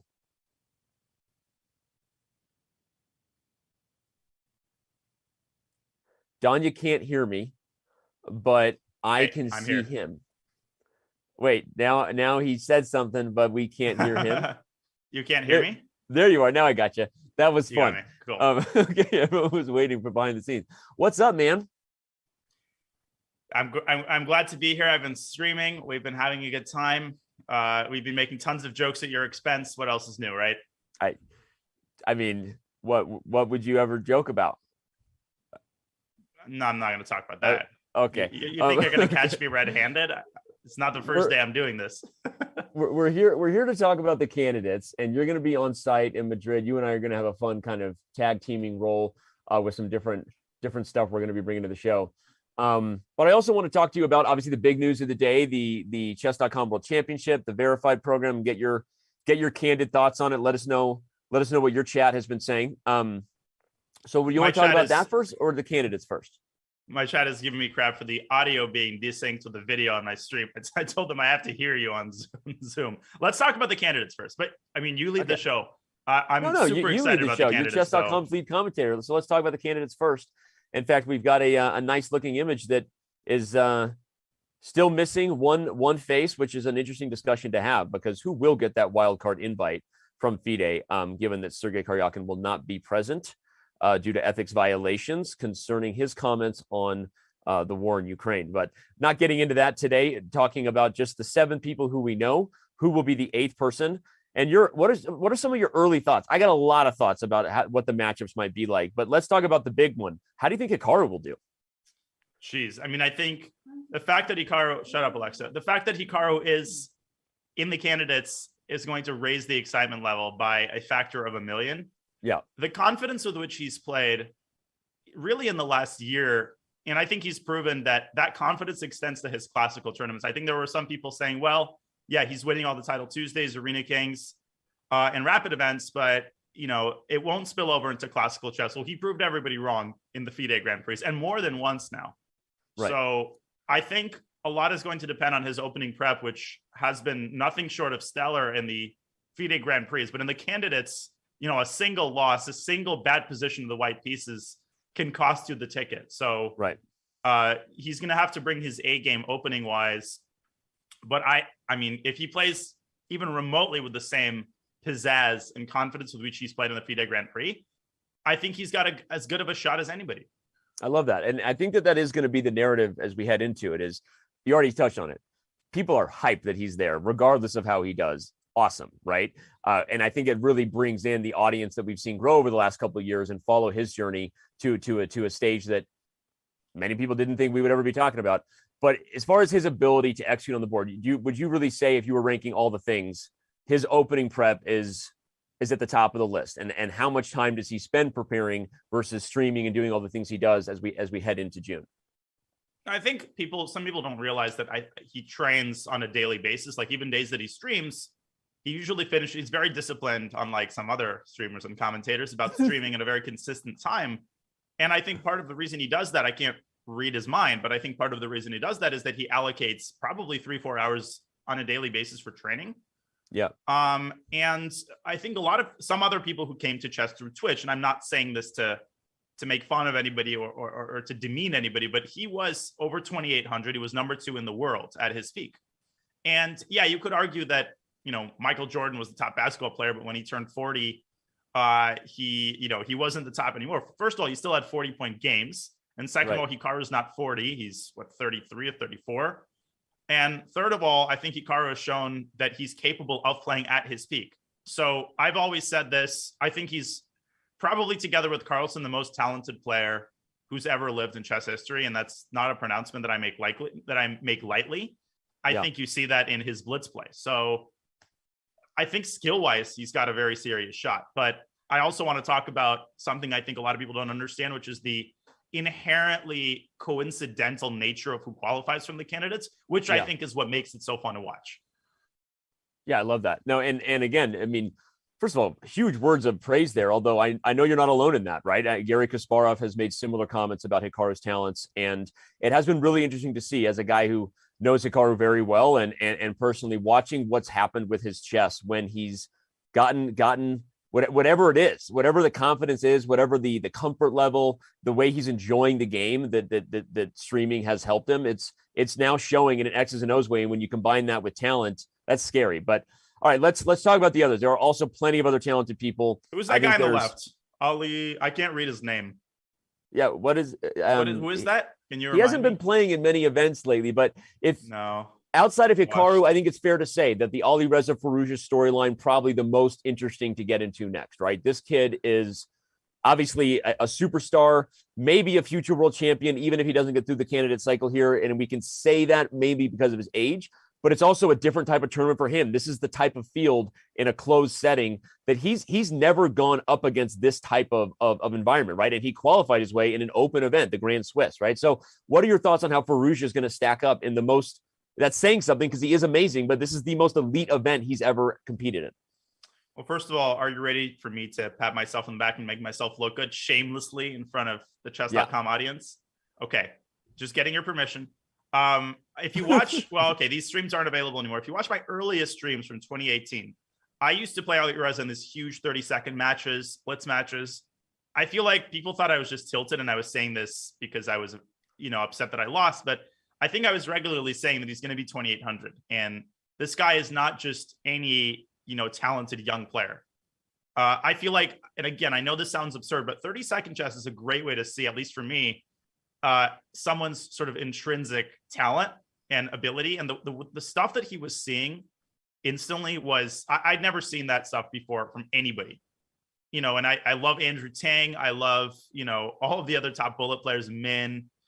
This guy wasn't either of them. He wasn't even me. I mean, his tactics were on another level entirely. He was playing positional masterpieces in 30-second games. So I kind of saw this coming. Now, as for his performance in the candidates, his chances, yes. I think his biggest X factor is going to be his lack of experience playing a longer tournament against these other guys. He played Tata Steel. He has some experience, but these other guys come in with 5, in some cases 6 or more candidates tournaments, under their belts. And tons of super tournaments of varying formats. They know how to deal with adversity. They know how to deal with bad starts. Will Ali Reza be able to fight that and deal with that successfully? I think he's got a great shot, but absolutely nobody knows. And I think for Ali Reza, the biggest X factor is going to be his start. The first 3 rounds, can he get a 2.5 out of 3 start? Or will he fall into the sort of draw disease? Will he just sort of be in the middle of the pack with 50%? If he gets off to a good start, I think the other participants better buckle their seatbelts and slink away into the corner, because we might see a new challenger for Magnus.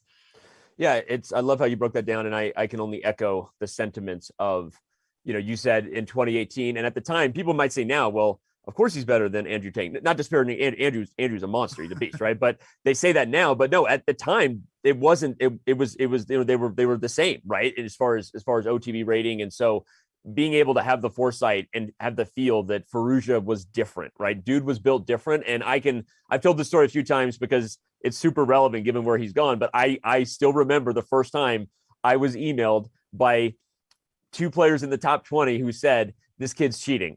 And I said, no, he's not, right? He's just the future. And I think he was 13 at the time. And I have a fun fact for you on that note. Sorry to interrupt you, Dan. And then I'll let you talk. He adopted me. And you know who the only other person to adopt me is? Hikaru. Yeah. There's only 2 people who adopted me in Blitz in all of my Blitz career, Ali Reza and Hikaru. Sorry, go ahead. I personally, I personally am open to adoption by many. So I've been adopted by many people. So I don't share that. But that's actually a good stat. And yeah, so I think will he hold up against the elite, right? In a different type of setting is what everyone is wondering. And let's go ahead and come back to it, because it's unfair if we do a preview and don't talk about the rest of the world's elite, right? I mean, you've got the last challenger, Jan Nepomniachtchi. You've got the challenger before that in Fabiano Caruana. I think if you actually go pound for pound and look at the head-to-head records that Fabi has against the field, you could make a case to say Fabi might be feeling, really excited about his opportunity to get one more shot maybe at the title. And so, but I'll let you take the floor. So who and what would you highlight about the other players in the field with your last thoughts on it? Danya?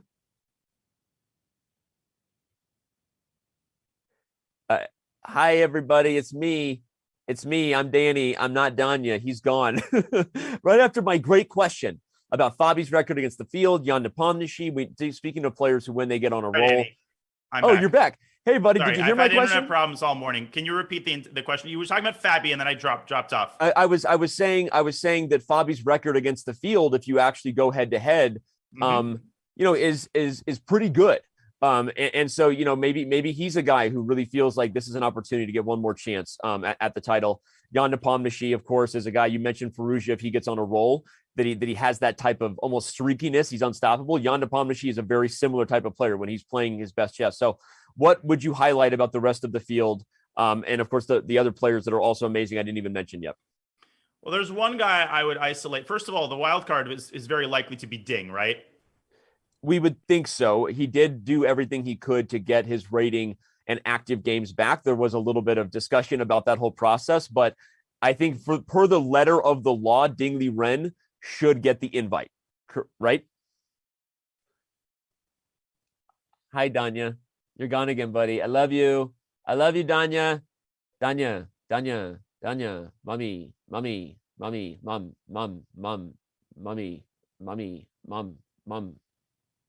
mom. Yes. Hi. Danya's gone. I'm back. And maybe I'm just going to answer the question myself and say that I think Rapport is also just like, what an exciting player. And the type of player who is just knowing what we know about Rapport. I don't think that he's going to play safe chess. I think he's going to go big or go home. And that's exciting because I believe that it's going to lead to decisive results either way. Jan-Christophe Duda, JKD, as he's called, along with Jean-Claude Van Damme. That movie is going to be awesome. JKD versus Jean-Claude Van Damme. Take me to the airport. We have to get to the airport. He's a universal soldier. JKD, he's take me to the airport. I roundhouse, kick it to the face. Sorry, John. That was my best Jean-Claude impromptu Jean-Claude reference. But yeah, I think Jan-Christophe, and then of course you have Rajabov, right, who was snubbed the invite in the candidates, the previous candidates, due to his refusal to play during the developing at the time global pandemic. Turns out he was right, and the event probably shouldn't have happened, and so FIDE acknowledged as much by giving him the nod right here. So that's going to be interesting as well. Danya will be on site at the candidates along with myself, along with Robert Hess and many others. So I think we'll bring our segment to a close there, and I'll just give my thoughts on it. If I had to make an early prediction, I do think Fabiano is probably the favorite, just given his experience and given his record. I think that Hikaru, though, is going to surprise some people. And obviously, I didn't say all the positive praise for Hikaru today. I let Danya lead the way because I get accused. I'll get accused of being biased. But the reality is, the dude's a freak. And I think what Danya said is right, is that he is the most talented player, certainly of his generation, along with Magnus Carlsen, if maybe not what Danya said ever. And I think that his results continue to just blow people away. And that's going to be really interesting to see. And at the same time, because he hasn't been playing as much chess, I mean, maybe the other narrative people believe proves out. Maybe his openings don't hold up and whatever. But I think either way, this is shaping up to be perhaps the most exciting candidates tournament in the history of the game. Like, given the growth of the game, given the hype online, the Pog Champ / Queen's Gambit audience that has been a renaissance of the highest accord for everything that we do here. That's why you're all here, right? And I can't even get more excited about the potential storylines of who will win and potentially play Magnus. And I will give my thoughts coming up a little bit on Magnus's comments. Not that my thoughts necessarily matter, but you asked for them, and so I'll give you my opinion on Magnus's statements and what's going on there. So anyway, we're going to take a super quick break. We still have community Q&A ahead, and there's been a lot of questions being added to the spreadsheet before my very eyes. Happy to dive into them. Some fun, some silly, some hard hitting. Either way, we're going to get into them. The stateofchess.com continues when we return. In a world where only one can be the world champion, now anyone can become a Chess.com world champion. Chess.com announces the Chess.com World Championship. With $1 million in prizes. With the world's best chess players. What? He mouse slips! He mouse slips! Against Robert Hess's will, now anyone will become a Chess.com world champ. Hey everyone, that's right. We actually are launching the first ever Chess.com World Championship. With $1 million in prizes, anyone can play, anyone can win, and everyone will have a chance to take home their part in this $1 million cash prize event, because regular prizes will be available even for non-title players. So how do you sign up and how do you play? First, you go to chess.com/verified and complete the application process. Second, you just throw down on the chessboard and play with your fellow Chess.com verified members. Dozens of open qualifier events will qualify hundreds of players into the play-in round. After that, 32 victors of the play-in stage will be joined by 32 of the world's best invited for a 64-player epic knockout tournament. The final 8 players will head to Toronto, Canada for a live final where only one will be crowned the first ever Chess.com world champion. So what are you waiting for? Get ready, get verified, and join us in this first ever Chess.com World Championship.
Hey, Danya, you're back. Didn't see you I there. am back. It's How's, good to be back. I'm so sorry about these issues. This never happens. My internet's working on my computer. It's literally just Twitch and Zoom. So I am back Wow. from my phone. Okay, interesting. Anyway, well, we're pumped to have you back. We are going to wrap up our candidates discussion, and then Danya said he's going to stick around for some of the Q&A. So we've got a whole bunch of questions. This is your chance to ask Danya some specific questions, whether it's about the news that has been announced today or about anything else. So let me do a quick roundup before we dive back into the candidates, because there are some people joining the show now, new viewers filtering in. Huge announcements today came in the form of the fact that chess.com is going to be hosting its first world championship, an event open to everyone in the world. First of its kind, super unique opportunity, cash prizes, not just for titled players. And yes, the world's best will be invited, competing for one of the richest events ever, not just an online event. So we're super pumped about it. You can use the command CWC. And then with that comes the announcement of our verified program. For the first time ever, we're going to have an opportunity for users to volunteer themselves, not just for a very thorough and proper full fair play screening, cavity checks included, but also put some skin in the game with an entry fee to the chess.com World Championship to get verified, along with an SMS, meaning a phone number on file, so that they can get the benefits you see before your eyes, which of course really is headlined by an entry to the World Championship, but beyond that has a lot of other benefits, and we'll probably continue to have more. So sorry about that, Danya. I had to set the table a little bit. Let's go back to the candidates. So sure, I'm going to ask the question one more time and hope that the third time's the charm and you won't get disconnected. I'm sure it will be. As we look at the field in the candidates, you did a great job previewing Hikaru and Fallujah. Fabiano Caruana is, in many people's eyes, maybe still the best player in the world outside of Magnus Carlsen in classical time controls. He's got a great record against a number of the players in the field. Jan Nepomniachtchi was the most recent challenger, right? There's so many other people to highlight and talk about. I was saying while you were gone, I feel like Rapport is also going to be really exciting because I think he's going to play fighting chess and help us get some decisive results. So give your high level thoughts on the other players we didn't get a chance to mention. Yeah, so for Fabi, obviously, oh my goodness, I haven't disconnected yet. Are you serious? Oh, you can still hear me, dude. I actually, the way you were holding your hands, I was scared. I was contemplating just freezing, but then I decided I'm gonna spare you that. So Fabi's obviously hungry. He's incredibly hungry for that. I mean, I wouldn't know, but I feel like when you get a taste of that World Championship chair, and you get a taste of those pieces that are only handled by Magnus and his opponent, you develop a hunger to get back there, especially given how competitive their match was. It was all draws. They came down to the tiebreaker. And Fabi has been having a string of not so amazing performances lately. So I think there is a perfect storm of motivational factors that are going to motivate him to have a breakout tournament. And the Candidates is the literal best time to have a breakout tournament. Yep. So I wouldn't sleep on him, and I wouldn't sleep on JKD. Okay, that's a name which I think gets thrown back for a lot of players. I think Yaps Kristoff did okay. Classic Super GM, right? There's nothing classic Super GM about that guy. He's incredibly unique. He's one of the only players who can consistently give Magnus problems. And as far as I know, if I have the right finger on the pulse of what happens in the minds of the Super GMs, nobody likes facing him. He's got that incredibly gritty style. He's annoying, and he's got ridiculously good opening preparation. So I would watch Jan Kristoff do it. If you want to be a proper consumer of candidates and you want to know who to watch Jan Kristoff Duda, because that guy has some things left to say and some miles left in the tank. Or kilometers. I guess Europeans use kilometers. Apparently, our producer wants you to talk about Richard Rapport because he threw his name up there while you were talking about Jan Kristoff. So your thoughts on Richie? Well, Richie is probably one of the only players who probably has the capacity to go the entire Candidates tournament without a single draw. So he's reined his openings in a little bit. I mean, anybody who remembers the chess world like 5 years ago knows that Richard often played C4 and then G4, or G4 and C4 and E3 and B4. His openings were off the charts wild.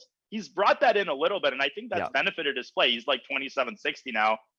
He's got a shot. I mean, I'm a little bit worried for his games against like Fabi and JKD, players who've got the super classical style. But man, is that guy entertaining to watch. And I know I'm just saying everybody has a shot, Danny, but that's honestly comes back to what I said at the start, which is that I get all these questions on my stream. Who's going to win the Candidates? Like when push comes to shove, can you name a name? No. And that's why we're all watching. If we could name a name, then a lot less people would watch because it would be predictable. Like who's going to win the NBA championship? It's the Warriors, obviously. That's why some people aren't even watching because the Suns are terrible. So the candidates are not like that. Yeah. I really appreciate that dig, and I'm not happy right now as a Phoenix fan, given not just the last game, Danny. Amazing play by the Pels. That was rough, and now Booker's out for at least a week. So that's we'll see what happens there. I don't want to get into the discussion about the Warriors versus the Suns in the Western Conference Finals. I'm just hoping the Suns get there right now, and we'll see what happens. I'll leave it at that. Fair enough. So what? I think you and I share the opinion that this is the most exciting candidates tournament in my lifetime I've ever been more pumped about. And just because of where the chess world has come, obviously the storyline of Hikaru, so many other elements there. By the way, we didn't even talk about the fact that if Dingley Ren is in the field, what he might be capable of here. But is this also the strongest candidates tournament ever? What would you say about that? I mean, someone asked that by rating. I'm sure it's been calculated. Is it the strongest by average rating? I actually don't know. The question didn't include rating, just sort of an opinion. I can definitely calculate that, but in terms of the actual playing strength, yes, without question, we have Firouzja, we have Hikaru. And the reason I say that, we've got a lot of players who are currently experiencing either a peak or a renaissance. Yeah. Obviously, we're thinking Hikaru, Firouzja. Dingley Ren is playing incredibly well right now to try to get in the tournament. Duda has been on fire. You can think about his World Cup performance. Tons of players who've been on fire. I feel like we're not even talking about Jan Nepomniachtchi, right? The most Nepo recent just played a challenger. world freaking championship. Yeah. I mean, crazy. Yeah. Well, I mean, it's hard in terms of rating. I don't know. But again, someone asked the question, but I think it's definitely the most anticipated and exciting one. And as I said before Danya came back, the last time he dropped, me and Danya will both be on site along with a lot of other people. So I won't rinse and repeat that. I'll just remind you all that mark your calendars, tune in. Some of you will maybe even make the journey. The venue is going to be amazing. There's going to be a huge live audience. And there's we've seen the layout, the way that's going to break down. I think it's going to be a lot of fun. So I'm curious what Hikaru's draw will be, actually, given his sort of global presence, right? And fan base. That's interesting. I don't know whether many people would make the trip for it necessarily, but you have a lot of people just right there in Europe, in Spain, and the surrounding countries. So anyway, going to be awesome. Danya's not stressed. Don't say that, chat. We're going to dive into some Q&A now, and let's just start right off the top. Danya, you obviously watched the announcement live. You obviously have your own chat, and they have their own opinions. What has been the general thoughts from their perspective, from your perspective, about the opportunity to play in an event like this that has never really been done before, as well as the verified program that goes with it? And give us your candid take on the whole thing. Well, my candid take is, and my candid reaction is one of excitement, obviously, because how can you love chess and love online chess and over the board chess and not love this event? And no, it's not like any other online event for many, many reasons. And some of the reasons that I would highlight, first of all, include just the number of top GMs who are going to be playing. First of all, one thing that in my sour grapes moments that I often bemoan about super tournaments is that they don't feature the melding of some of the young talents. I'm thinking names like Fedoseev and people who often win the RCC, by the way. Think Norbek Abdusattorov, people who are more than capable of delivering crushing defeats of the top guys. They will all be playing in the CWC.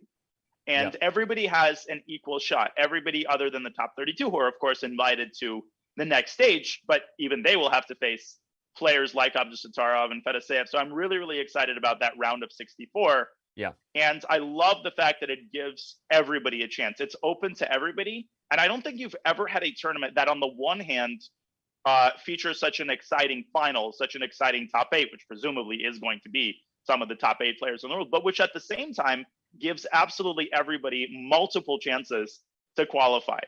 And a variety of different time controls, a final in Toronto that is going to be some of the most hyped stuff ever. I mean, what more could you ask for from a $1 million prize fund? I just don't understand what there is to complain about in regards to this tournament.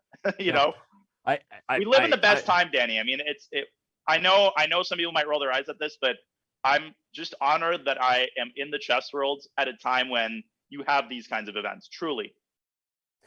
Well said. And I know that some people will have different questions on the feedback. Of course, all the info is out there. But one of the things I want to bring up is what Danya alluded to, is the multiple events and multiple chances. If we actually bring up the timeline of the event and really explain how fun that is. So not just are there numerous multiple events a day in the open qualifier stage for anyone who chooses to throw their hat in the ring for a couple months, but the play-in phase will also have a number of events for the titled players to have a chance to qualify into that round of 64. The round of 64 is going to be kind of like the March Madness. We are going to have a live bracket reveal. And part of the reason for that is actually one of the questions I just want to get to, Danya, because people asked, hey, how are you going to handle this in terms of time zone? That's exactly why the event is not just a cut and paste 1 versus 64 to start. The players will be formed into 8 groups of 8 to allow us to properly organize them per time zone, where and however possible, right? And ultimately, the event will come to a live final in Toronto, Canada, which by itself is awesome, right? Bringing a world championship to a Western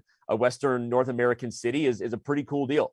Even though it's Canada, yeah, but we'll give them a pass. Even though it's Canada, we'll be excited about it. Anyway, so yeah, well said. And I think the multiple opportunities is going to ensure that we're going to have that mix. You said, I want to give you a chance to respond to something Brancato said, Danya, because something about the way you talked about it kind of jogged my memory.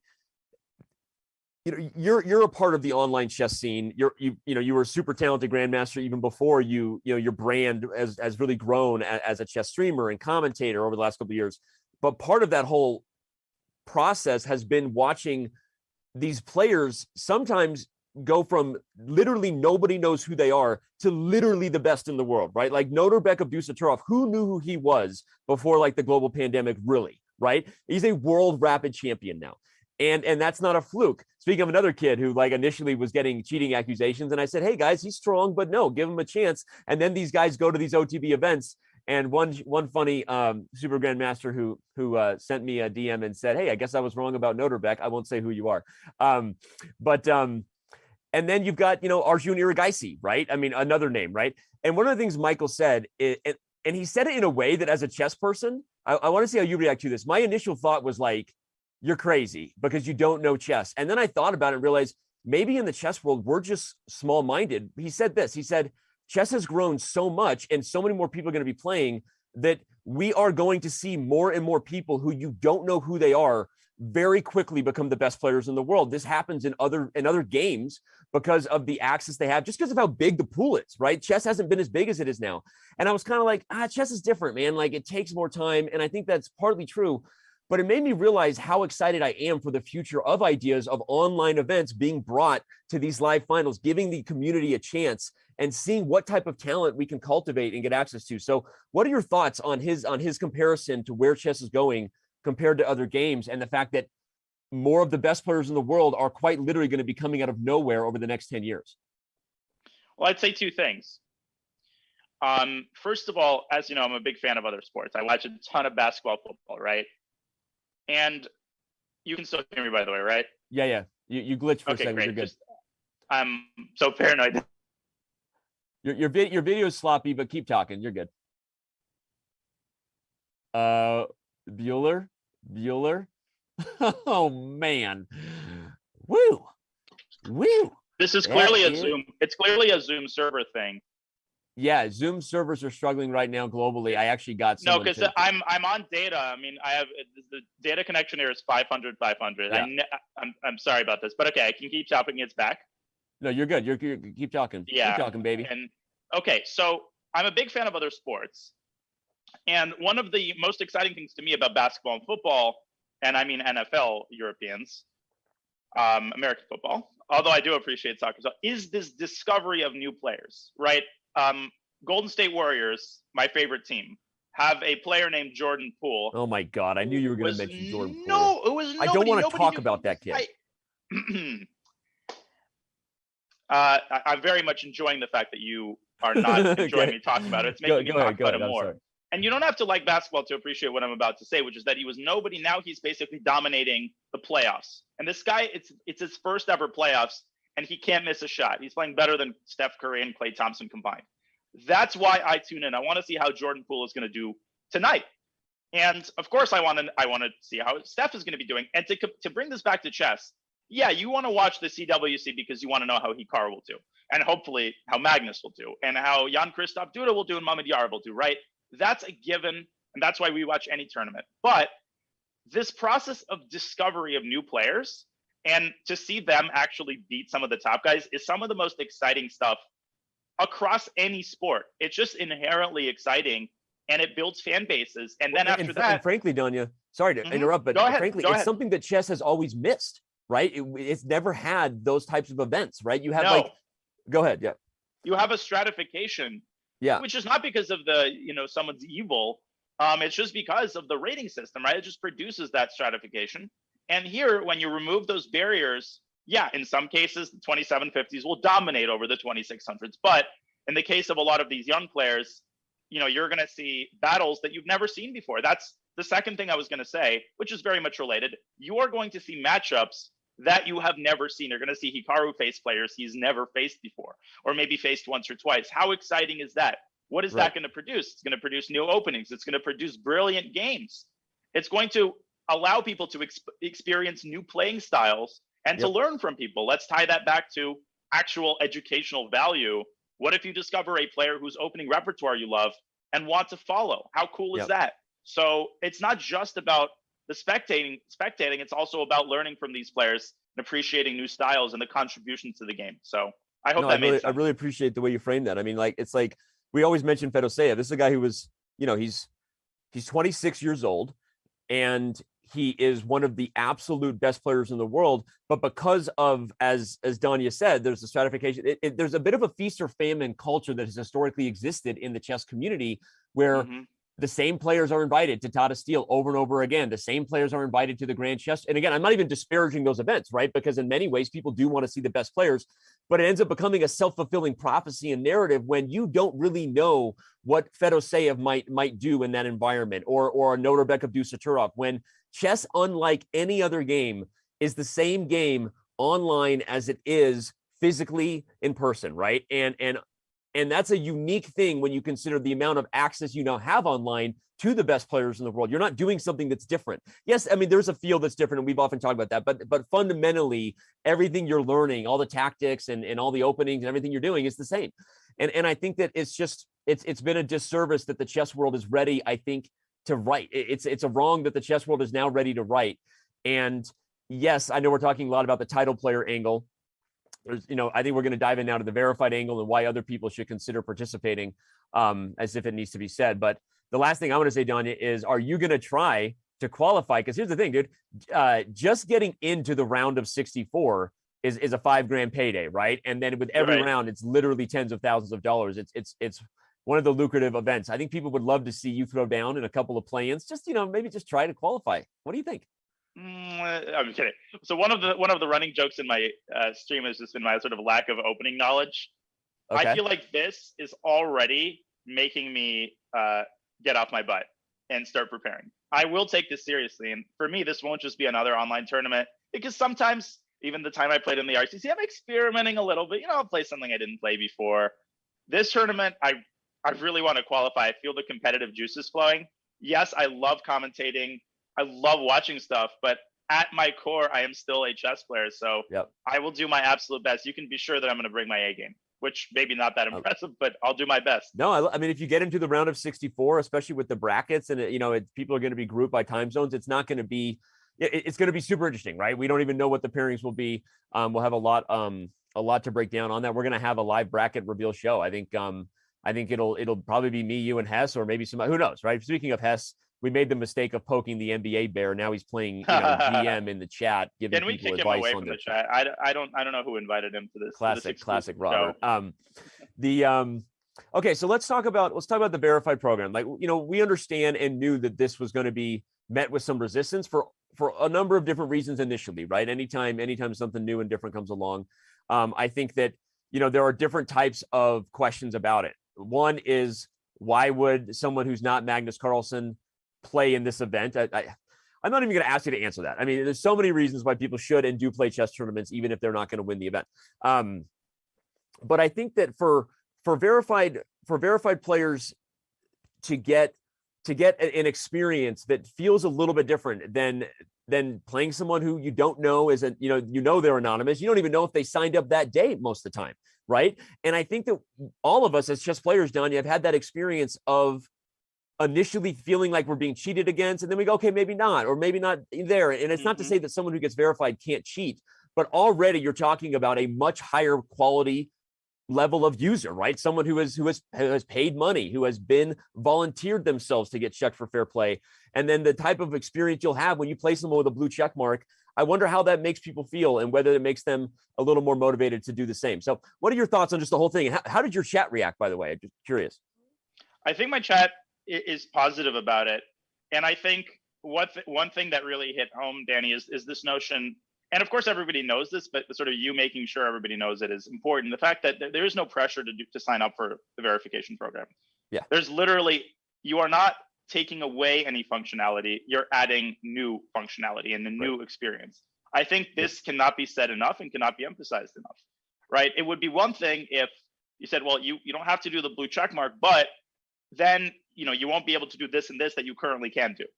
Right. I think in terms of fairness, it's more than fair to offer a new experience to someone who wants to make a objectively small investment. And I think to begrudge people the fact that they want to have a slightly different experience. They want to have the experience of knowing that the people they're playing against, for example, have went through this process. Should be encouraged. Why would you begrudge people that if that's what they want? And if that's what you don't want, then don't do it. And, I'm perhaps being a little bit less delicate than I should be, but I want to tie this back to the fact that, we live in the best time for chess. And look, I'm a certified blue checkmark complainer. I complain about my internet going off. I'll call AT&T if my internet goes off once for 2 years. Imagine that 5 years ago. So I'm not trying to come at it from my soapbox here. But in terms of chess, I think people need to realize that the amount of different experiences that you can have today, what you can achieve sitting from your desk in your cabinet online is amazing. And, you're adding a slightly new experience. Great. Some people will enjoy themselves more online. And I think only good things can come of that. Yeah. Well said. Well said. Yeah. And I love that. You are a certified blue check mark, a serial complainer. that is awesome. Well, I'm looking for some other specific verified and or CWC questions. The Chess.com World Championship will not replace the Pro Chess League. Answering your question there, Mannered Monkey. The Pro Chess League has a bright future. There's been a lot of moving parts with it, and in large part, the reason we didn't have the Pro Chess League this year was in favor of the Rapid Chess Championship, and because we didn't feel that adding yet another property competing with all the other options top players have was fair to them, right? A lot of them are competing in the Champions Chess Tour, right? A lot of them are competing in all of our other events and over the board. There was just too much. So the Pro Chess League is not gone. It's just hibernating for a brighter future. Sorry for that tangent there, Danya. If I may, there's a good question by Krauser 420, but you choose. No, you do it. The question, do it just means you paid money to show you're not cheating. But I'm confused. How is that supposed to cut down cheating? And I think you're more qualified to answer that. But I can answer this from a philosophical perspective. Yeah. Being in the chess world as long as I have been, the fact that if you have to put your name anywhere, if you have to give your credit card or something that belongs to you anywhere, I think just by definition that lowers the chances of cheating. I think one of the pulls of cheating to some people is this idea of anonymity, where people twist themselves to say, well, this isn't me, right? The person who's cheating online this is another person. I exist in real life, and I'm doing this thing, but it's not really me. And when you have to connect an aspect of your real life to your online existence, of course, it's not going to prevent everybody from cheating. Eric talked about that. You have to be real and accept that there will be people who will cheat, and the methods you have to detect have to be in touch with reality, and they are. But I think there's no question that from the angle of reducing anonymity and making people realize that they've put their names down and put their wallet down a little bit is certainly going to prevent a lot of people from cheating. Well, and look, I mean, agree with everything you just said, and I'll take the gloves off even more. That's what we do in the show. Take our hair down. And here's the deal. Like, you know, part of the thing people don't want to talk about, it's like you have to dance around it in the room, is, you know, chess.com has premium memberships that people have to pay for. Oh my God. Who do they think they are? Right. But, you know, and then the non-premium members, in addition to that, will make an effort to say chess.com protects premium members for, you know, even if they cheat. Like, that's not true, but I can tell you this: our premium members cheat way less than our non-premium members. Like, it's just statistically, it's not even close, actually, right? Premium members do cheat, but it is way more rare. And a lot of it is because, like you said, it's because they're making a commitment to better themselves, right? And a lot of times, I always joke that sometimes people go premium is the same reason they buy books, Danya. They say people like to buy the desire to get better. Whether they're actually going to use all the tools or read the book is another question. And that desire inherently in there is a commitment to, like, the process of being a real chess player and not cheating, right? And so rather than dance around it and say, so people can say, like, oh, you're not allowed to say that. Yeah, I'm allowed to say that. Our premium members in general are higher quality users. They are. They don't cheat as much. They don't abuse as much. They do. But statistically, when you talk about it, there's no denying that. And I don't understand why that's like a thing we're not allowed to say. And I think that the verified program, it doesn't mean we treat them better. We don't. We treat them the same, except that they get more access to tools. But there's, you know, that's an obvious fact. And the verified program itself, I actually think for many people who say the chess.com premium membership isn't worth it, that's great. Cool. You're not into it. This is going to be something that I think a lot of users who actively use our site but don't want to go premium for the learning tools may actually still decide that they want to pay to get verified because they like the idea of competing in cash tournaments. They like the idea of playing in a chess.com world championship. So, you know, there are 5 million daily active logins on a rolling 90-day cycle to chess.com. That's really cool. 5 million people a day use our site, right? Not all of them are premium members, not even close, right? But I think a lot of them who are starting to play and take their chess more seriously will be super excited about that idea, whether they look at the premium membership as worth it or not. And anyway, so yeah, that's just the truth. So there you go. Sorry for you know, being real direct on that, but that's the truth, right? It's like this weird elephant in the room you don't know how to talk about. I don't understand why. Chess.com is awesome, and people who have a premium membership love it. And also now this thing is going to be really cool for people who are maybe premium or not. So what else should we talk about, Janya? Yeah, I mean, and I just, one last thing to say on that is, I see, you know, if you think that this is, it's not worth it. And I always say this when there's complaints on my stream about like another streamer, you know, I don't like this streamer. The response is always the same, and it's incredibly simple. Just don't watch them, you know, just don't tune in. And in the same way, if you think this is not worth it, this is a, you know, just like a money grab, great. You're entitled to your opinion. You would agree with that, Danny.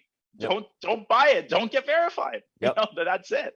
That's the end of story. So that's what I was going to say. And I appreciate the way you said it too. Yeah, because it's not like anything was taken away from users. This is just a cool opportunity. I'm super pumped about it, and I actually think that even initial naysayers are going to, like, when the events are going, like, actually, wait a second, this is a really cool opportunity to play in this event. So anyway, what else you got going on today? It's a Thursday. You doing anything special today? What are you getting for dinner tonight? What am I getting? Well, I had Thai yesterday. Okay. So nice. that's out of the question. I might actually cook something. Gasp. Okay. I've been cooking. I mean, maybe Indian food. Charlotte has the one area where it beats the Bay Area is in Indian food. Really? Everything other than that, I miss, you know, the SF food scene. Yeah. Well, SF's food scene is, you know, among the best in the world. Surprisingly, Salt Lake City, by the way, also has a pretty decent variety of ethnic cuisine. Is that the right way to say it? I want to sound sophisticated, but I didn't. You always sound sophisticated. I'm a huge spicy food freak. Like I'll get the 10 out of 10 in Thai restaurants. I'll get like the Thai spicy or Indian spicy. And so they say, they try to put you in that American spicy box, and you're like, don't do that to me.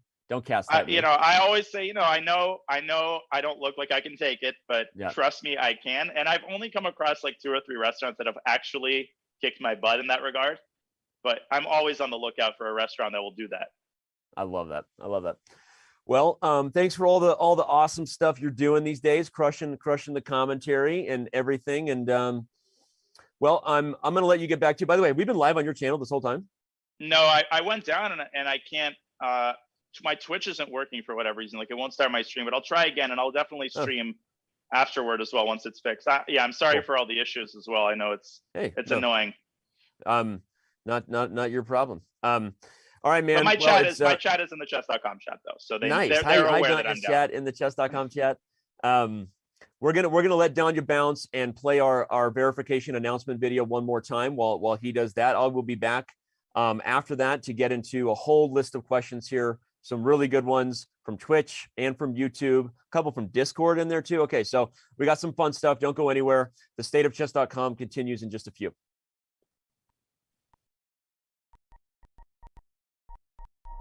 Marks. Chess.com is excited to launch its own blue check mark today with our verified members program. And for the first time, for any online platform anywhere, there will be a transparent and clear process to how you become verified and get that blue check mark. Any Chess.com member can become verified by having their account linked to a real identity with a unique payment form and SMS held privately in their profile. Most importantly, applicants must pass a comprehensive fair play screening in order to get verified. All right, but besides the blue check mark, why should you become verified? First and foremost, all verified players are eligible to play in the Chess.com World Championship.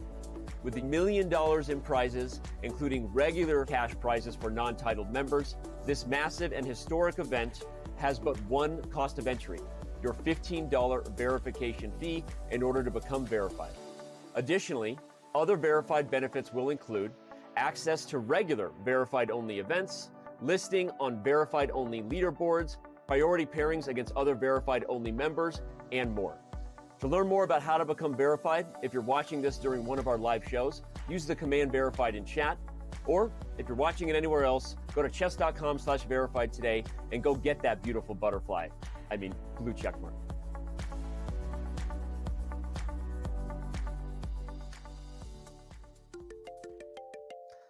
What is going on here? Hey, Elon. Yeah, no, you saw the news.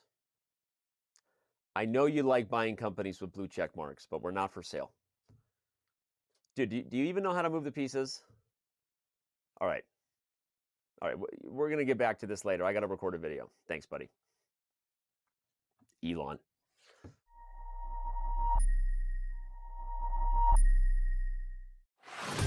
In a world where only one can be the world champion,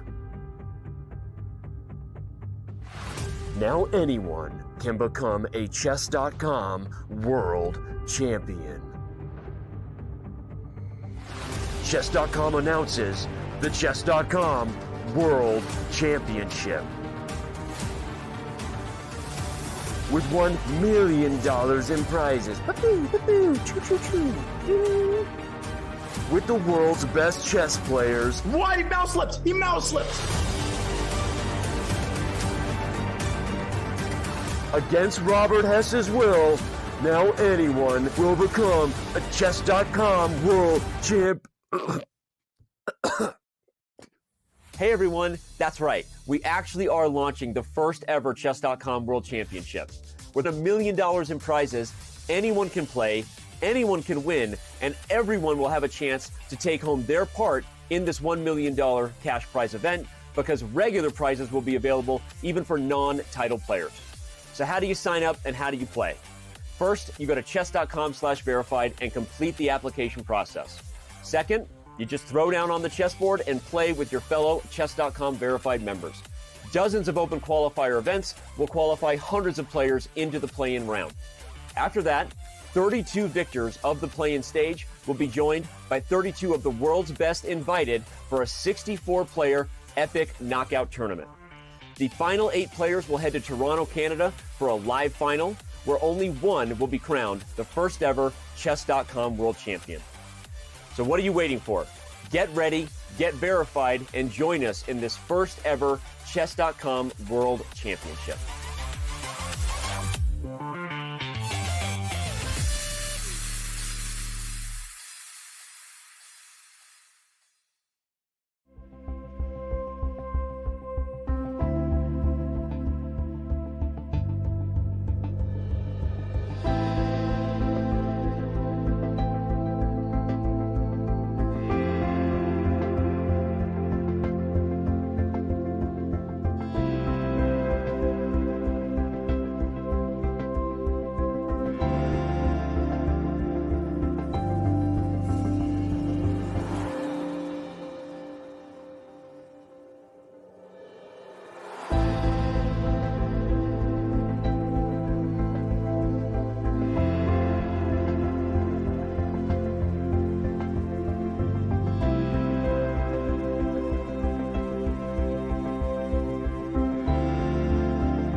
We are back with the state of chess.com. You have been patiently waiting for a chess show to explode on, and this is your opportunity. You've got the mic now, community. Wow, I'm still rhyming and I'm not even trying. I'm a poet and I didn't know it. But seriously, this is your opportunity, community, to get your questions in if you haven't already. There's a whole bunch here I'm going to get into. One just came in from YouTube, New Centurion 100. Will there be a setting to play against only verified players rather than random opponents? Yes, there will be. Again, the way that breaks down is going to be interesting. I think that there's a possibility that wait times are longer, right? Part of the reason you get a game instantly is because we have millions of people playing, right? And so, one of the reasons why we've been careful about something like this for many years is because we have no interest in fracturing our player experiences, right? And we don't necessarily want anyone's experience to get worse with wait times, right? Because then they're playing verified players. They're like, hey, it's taking longer, right? But a couple things have happened over the last couple of years. One, chess.com's daily active users has gone from about 900,000 to about 5 million, which has obviously allowed us to resurface this opportunity. I love how much I just get to let my hair down in this show and just be really, these are just all the honest truth, right? So that we now, I think, have a pool that's higher and makes this a little more worthwhile. I think that would change what maybe could have been 30 seconds waiting for a game against verified players to, I still think, just a few seconds, right? Depending on how many people get verified. But I'm just saying out loud what one of the things to consider in that might be. I think the real benefits are not just the random games, New Centurion in YouTube, but the tournaments, right? Because then you're getting an opportunity where everyone's going to show up. Cash tournaments, right? Obviously, you have leaderboards of all kinds on chess.com that we all like to compete on. There's, versus your friends, versus people in your clubs. This is another leaderboard that is kind of a global leaderboard, not just within a club, not just within your inner friend circle, but a lot of people in a pool who are competing in these regular events that matter. So I think those things are the more long-term benefits of getting verified, in addition to what we plan to be an annual, if not, biannual, every other year world championship. So we're not doing this as a splash in the pan. I'm not going to marry myself to say that, we maybe do it exactly this way every year. I don't know that we will, right? We're going to learn from it and see how the chess.com World Championship goes. But our commitment to doing this is very real. And so, whether it's every other year, every year, if the appetite is that strong or not, we'll figure that out. So it's going to be exciting. So there you go. A little more than you wanted, New Centurion, but that's what this segment is. My favorite segment, where we just get to be real with each other. Just, love you guys. I love you guys. Like, I really do. I love the chess community very, very much. And thank you all. Am I going to get emotional? What is wrong with me? I really do. I really love you guys. I'm very grateful for my job, grateful for this community. And if you're about to judge me for maybe getting emotional on my own show, you're the one watching a chess show at 11 a.m. Pacific on a Thursday. Okay. So don't judge me before you look in the mirror. All right. Where are you right now? I'm doing my job. Okay, no, I'm kidding. All right. That was funny. I got a little bit, I really do. I love you guys. I'm very appreciative and grateful for where we've come and everything that's happened over the last decade in my life and in the chess world. So thank you all. Just real quick, I'll say that. That was surprising. All right. Let's get to some questions here. We have questions I've already answered from Chess TV chat, IGJWS. Why doesn't chess.com have a live touring thing? Like I said, wait and see where we go with chess events. I will say that the future was in the past, and that before the pandemic, if you forget, chess.com has already done events that had online cycles come to live LAN experiences, right? We did it with the Pro Chess League twice. And now we've seen the Champions Chess Tour over there, Magnus's Tour, as everyone likes to call it. They've done it. But we were there first. We were the first ones who did it. And we would have done it in 2020 if not for the global pandemic. We actually had a sponsor. It was going to be in Oslo, Norway. It was going to be awesome. And I can't say more about that because we may still be working with those sponsors in the future. But so, the future chess, you guys, chess is so unique in that every other game online is a disconnect from reality. Maybe that's therapeutic. So I don't mean that in a bad way. There are a lot of bad things about technology we know that can isolate people and all that. I won't get into all that, but without talking about the negative effects of online gaming and social media, the positive aspects of how it connects people is something we all love about gaming. And with chess, it's even more true, which is why what we've seen in the chess world is we don't always know when the next chess boom is going to come. But what we've seen about our community is this hockey stick tends to only go one direction. How fast it goes is one thing. And what we've learned is because the chess community is so big and so vast and so rich and has been here forever, right? That not everyone who plays chess right now is playing chess online yet. That's crazy when you think about it, right? Or let alone developing the type of serious habits to make them a regular chess user. And I think that when you add these events now, where we kind of reverse engineer it the other way, instead of people coming offline to online, we're going online to offline, where we're doing something that can never be done without a globally diverse, interested community with, you know, a website that brings them together, fair play detection and systems. We're going to get into that actually like make us confident enough that we can spend $1 million and a cheater is not going to win my event. I promise you, right? The fact that those things are happening is a super awesome time. And so I'm gonna jump from that question from IJWS to a question that came in from several people. Will it be an over-the-board event? Ultimately, we actually have elected that it will be, unlike the Pro Chess League, which was an online system led to a they were playing in front of each other in the Pro Chess League finals. Anyone can share a link. BJH, you're a huge Pro Chess League fan. Share a link, if you will, for everybody for people who maybe didn't see pictures of the live final. If you just like Google Pro Chess League live finals, you'll find some great pictures. Shout out to Eric Rosen, by the way, he was on site, did some great photography work for us. We've elected that the Pro Chess League, I don't think it's going to change how we're going to do the Pro Chess League. I guess it's a traditional to use the word esports fashion, even though esports, iSports is all kind of evolved anyway. Nothing needs to be called that. But we're not going to do it that way. We are going to bring the live final to be played physically on DGT boards. And there's a number of reasons for that. I would argue the most awesome reason to do it is to me, it kind of cements the narrative that I just went on for a 5-minute tangent. The narrative that chess is unlike any other game and that the online and physical experience are the exact same thing. You can compete in online qualifiers for, Fortnite if they had it, but you don't get taken to a live, arena where you're dropped in on parachute to really shoot people in real life. I really hope that that's not happening somewhere in the world. In addition to the fact that no matter how good you are at League of Legends, you do not go into some magical world where you cast spells as a wizard. Is that even what they do in League of Legends? God, I'm such a dad. I'm such an idiot. Anyway, you get what I'm saying, right? Clash Royale, is not the same in real life as it is on your phone. And chess is different. And so the unique opportunity we have to do the most global, open, diverse championship in the history of the game be brought to an epic live final, an epic location where then we see it played over the chessboard, which is the same game that got them there. It's kind of an awesome sort of romantic narrative that we're really excited about. And so that's one of the reasons we elected to it.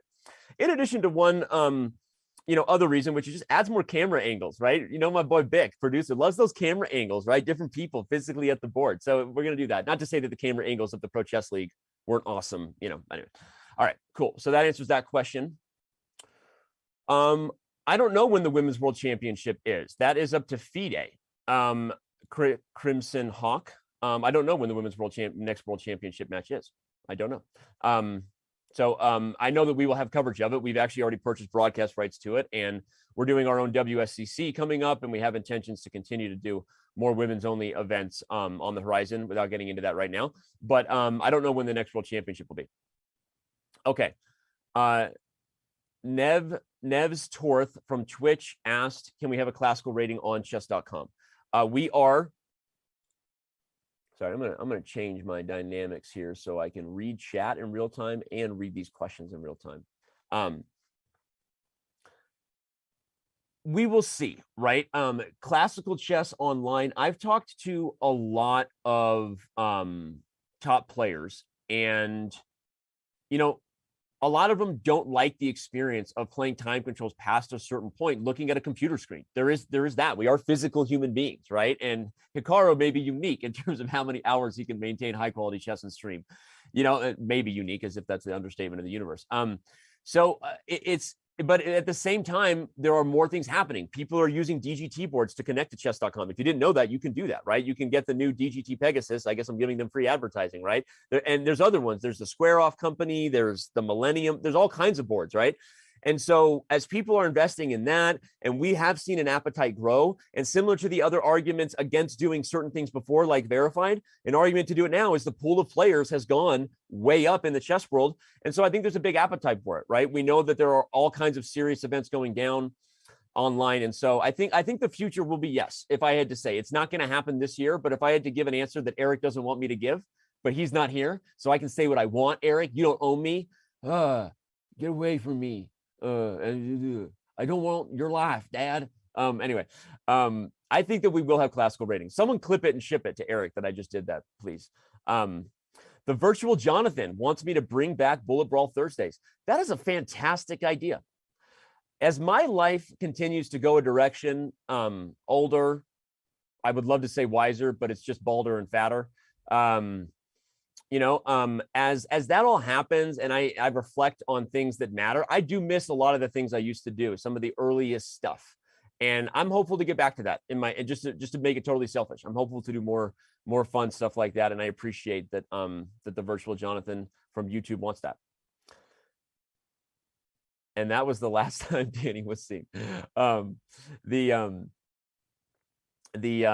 belly arms. Is there a required haircut to work at chess.com? There is not a required haircut. Eric and I have similar hairstyles because we both have really thin hair, just something we've observed. Like our hair is thin and I think you stick, it sticks up naturally on its own. This is not gel. Leave me alone. The Zen Tryhard from Twitch. Can we get skins for chess pieces? The future will have everything you desire. What is it? Nothing is true and everything is possible. That's a great book, by the way. I think that's the title. Everything that you desire in the future will be true. Is that Murphy's Law? What is wrong with me? Focus, Dan. Okay. Jalipitic. More PogChamps coming soon. There will be another PogChamps, but I actually want to validate a comment that was made in chat earlier, which is that we did 4 PogChamps in the span of 18 months. They were awesome. Many of you might be here because of PogChamps, right? And it's not going away, right? But also, like, we don't want to overplay it, overdo it. We want to kind of go with the flow and do things. PogChamps was born out of something that was fun and cool and awesome. And we want to make sure that everyone we do is fun and cool and awesome. And PogChamps 5's logo has already been designed. We're in discussions with we actually already have a sponsor committed to it. I'll just say it actually. So it will happen. Don't worry. But, we're taking our time, we're Aaron Burring this, right? We're taking our time, being patient. We're surveying the landscape, RKDK Chess. When is the next Puzzle Battle World Championship? The Puzzle Battle World Championship will always be January every year. Will there be a women's CWC? The nature of the main CWC, the first one, the only one, is that it is completely open to everyone and that there are so many qualifying events that we didn't feel the need to create not only a women's section or even women's prizes at this time. Again, the future is open in terms of what we're going to do there. Part of the reason for that is in the verified process, you will notice one thing we don't collect. And this is, by the way, I'm answering Dina Belancaya's question. Prominent member of the community. We do not collect gender data on chess.com, just so you know. We don't, and many of you probably noticed that when you signed up, we didn't ask you your gender. We do allow people to apply for titled memberships, and in that process, they apply. And if you're a women's title player, you get a women's title, but you volunteered that information, right? We didn't want to open the door at this time into women's only events or to collecting gender information for a number of different reasons. And I think that a lot of people can just kind of do some of the math on that, but it's not because we're not going to long term. It just felt like version 1 of this and the most important aspects of seeing how the community responds, doing something awesome and amazing for the community, and combine that with the first ever chess.com World Championship. Further kind of, branching that out is something that we would do based on how it goes or not, right? And so that's kind of the most politically correct Mr. Big Chess way to answer it, as I'm often criticized for. I am an evil chess popularist. Remember that. Pooty Chess says, what changes or additions are coming to the streamer program? I've been told something is coming that is possibly relevant to little streamers like me. Yes, and yes. Am I allowed to announce it? Let me go back to Slack. Let me see what the final decision was. Yeah, we had this awesome little discussion here. It's like, oh yeah, right, you want to mention it? No, love, I'm a little bit worried about what's going on here. No, you can do it. It's coming really soon, Danny. Oh, right. Okay. It's the community streamer. So we are launching something called the community streamer, which is basically, I guess you would equate it to different levels of Twitch streamer, right? You've got kind of a base level streamer, you have an affiliate level, and then you've got a partner level. And then everyone knows there's also really a secret kind of super partner level, people that are getting, you know, unique CLAs and you know, content licensing agreements. We have a unique agreement with Twitch that goes beyond you know, what some other channels are able to get. One of the really cool reasons that we're actually allowed to reap partner benefits and stream to multiple platforms at once, like we're doing right now. So hi everybody watching on Twitter, all 7 of you. But we have lacked, part of the reason we didn't do this before Pootie Chess is because it took a lot of thought. We wanted to really be creative and smart about what are some other benefits we could give people for streaming that are outside of the main reasons people historically know, right? Getting embed time, boosting your viewership, right? Getting other benefits within the chess.com affiliate program, right? There's all kinds of other things that we offer the streamers. And so we have been developing something called a community streamer tag that is going to do some of those things, help promote people, help people grow, obviously give them a diamond membership, all the things that they want to get at kind of the entry level position of being a community streamer. And so I won't get into all the details of that, but yes, it is right around the corner from what I understand. Some of it was actually delayed because the same dev team that's been working on the verified program is also working on the community streamer stuff. So obviously order priorities, the verified program came first. So there you go. We are pretty excited about that. What do we have next? Okay, Canadian Luke. Will we have an Untitled Tuesday? That's kind of what the you know, the eventual verified events will be. You know, I don't know if it's going to be called Untitled Tuesday. That sounds cringe AF. Nothing is as cringe as Fabi. But we will have those events coming, and that actually answers the question that was kind of just asked in Twitch by 03 Zombie Land, who says, can you expand on more benefits? Why don't we go ahead and bring back the verified benefits card for that particular question? But there are many benefits, and one of them will be regular prize tournaments for verified members only. As we said, in addition to you know, some leaderboard stuff. People do love blue check mark. Let's be honest, it's worth it just to get the blue check mark. Come on, guys, everyone loves the blue check. No, I'm kidding. No, it's there's going to be all kinds of benefits, and as we learn what the community wants, this was kind of version 1. Like, people are going to get verified, and if we end up, you know, Eric always says the rule of 10. It used to be 10, maybe now it's 1000. But when we get a certain amount of requests, we build it because the community wants it, right? So I think we're going to figure that out along the way, and the initial benefits are pretty awesome and clear, and there you go. So Marshmallow Fury asks, when are we getting an official chess.com boxing tournament?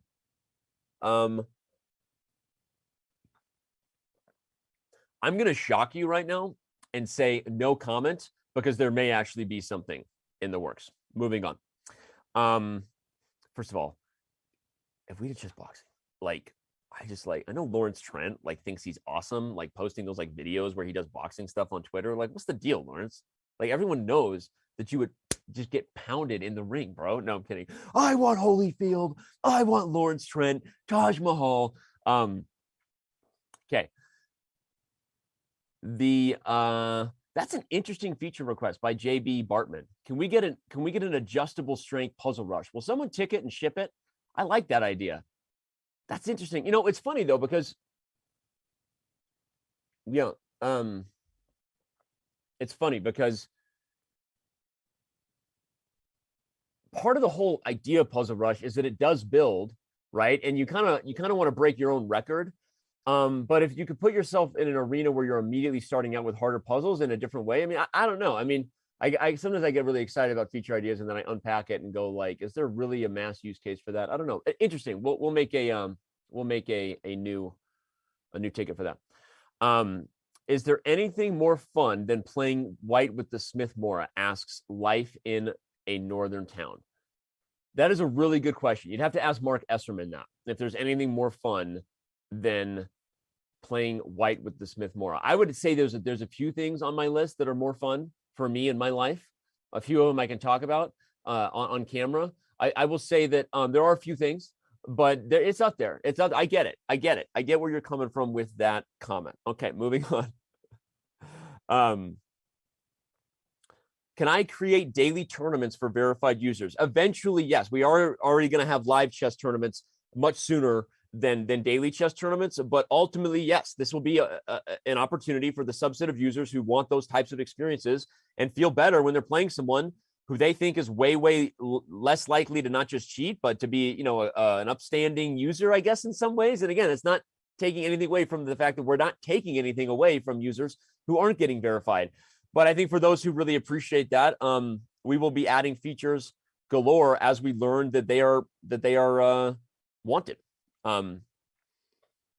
Next question, Morgoth on YouTube. Will there be rated online tournaments in the future? There are rated online tournaments in the future, which is now, oh my God, are we time traveling, Morgoth? Wow. Okay. Just Be Fair says, will Russian players be allowed to play in the CWC? We will take the same approach that we have been taking to all of our prize events already. If you haven't seen the statement that I released, it's a video that now plays before every Rapid Chess Championship, which is that we are electing to use our platform to provide awareness, to present a truthful narrative. Every flag on chess.com that was Russian or Belarusian has now been changed to a blue flag that directly links to chess.com's policy on the war.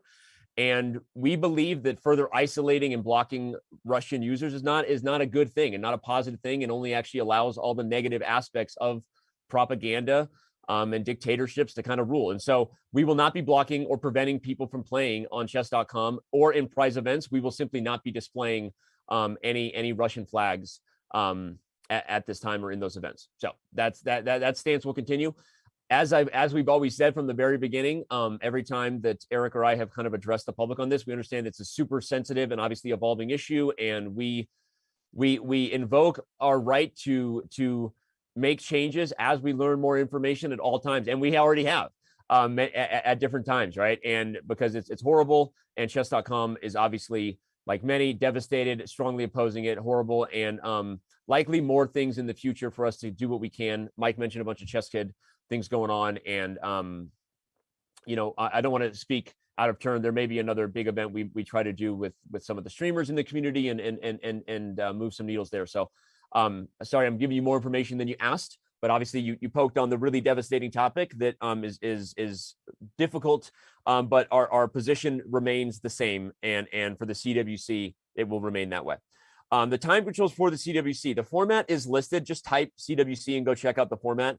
It's rapid, and it will go immediately from rapid to Armageddon tiebreakers, which we're actually really excited about, because we actually feel like it keeps the event more prestigious and less gamesmanship, in the sense that Michael Brancato made I don't know if this made in the video, but he made a really good point that, like, in other formats, if the time control just gets faster with every tiebreak, it actually greatly favors the players that are best at blitz and bullet, because they're strong enough to make sure they can draw their way in the rapid time controls and then win in blitz and bullet, right?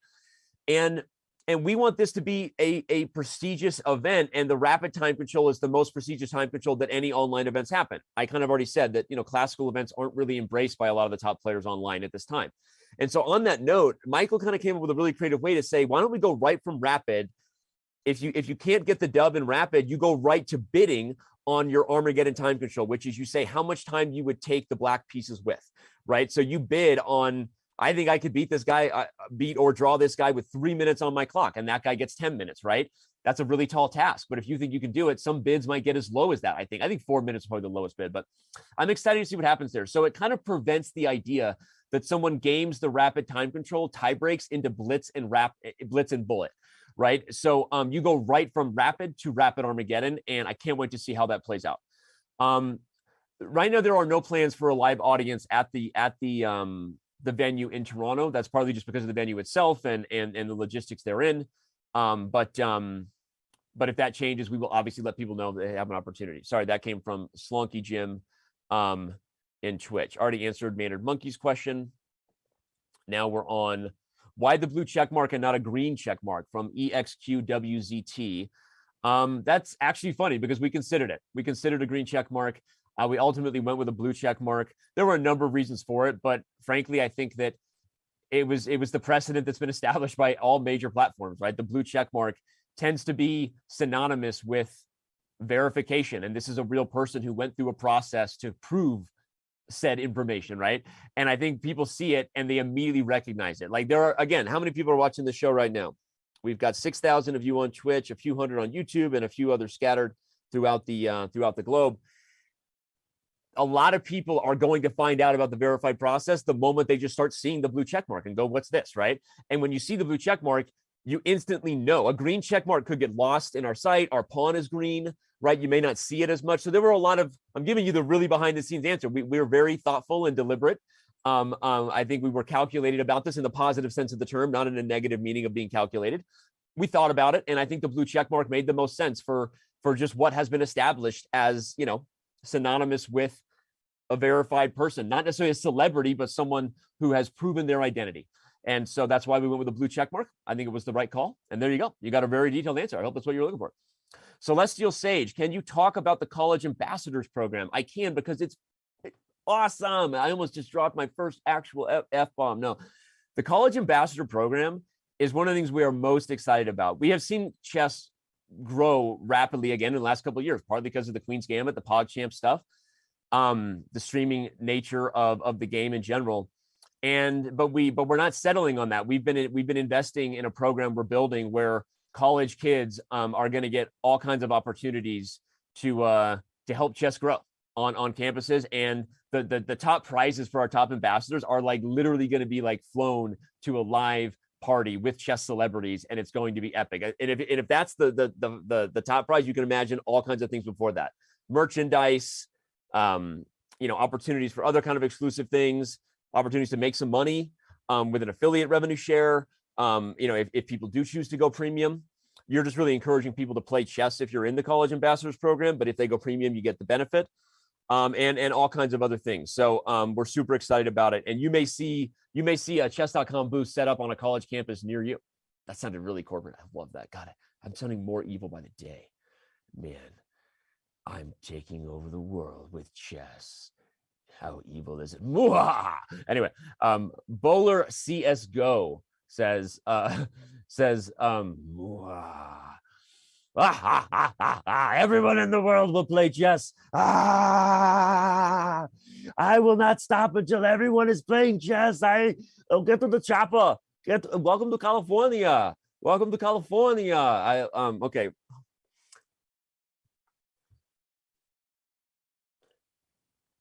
Will the verified Flair be visible in live games? Yes, effective immediately, I believe. If they're not already available in live games, then that's a bug, and everyone should complain about that. Shout out to my man JD, who loves when I tell people to complain about bugs. Cutie Jelly, what is happening with Winter Stays? We're reimagining it, and it will come back. They gave the answer for me. I was gonna say that. Just you guys, I can handle myself on camera. My team out there who doesn't even think I can answer a simple question like that, I can handle myself. You don't need to babysit me, Dad. Okay. Yes, we're reimagining the Winter Stays format. I personally love that event and love the potential idea of what it's supposed to represent. And it didn't quite deliver on the initial vision I had. And so we're retooling and reworking, and it will be back bigger and better than ever. Fee Hog says, can we get the ability to review our prior puzzles during a Puzzle Rush survival? You don't already have that ability? Mid Puzzle Rush survival? I don't know that we would do it mid Puzzle Rush survival, although survival mode you have forever. I think you could do it if you just open up a new tab. If you're talking on the mobile app, it's hard to navigate a screen when a real-time session. It'd be like, if you're in a live chess game, as long as the app is open, that's what you should see, because the percentage use case is that's what you should see, right? But survival is a unique feature because it's timeless. Would we want to allow that? I don't think we'd be worried about cheating. That's interesting. I mean, I think you're in a small use case, but okay. I mean, we'll make a note about that. Okay. Flows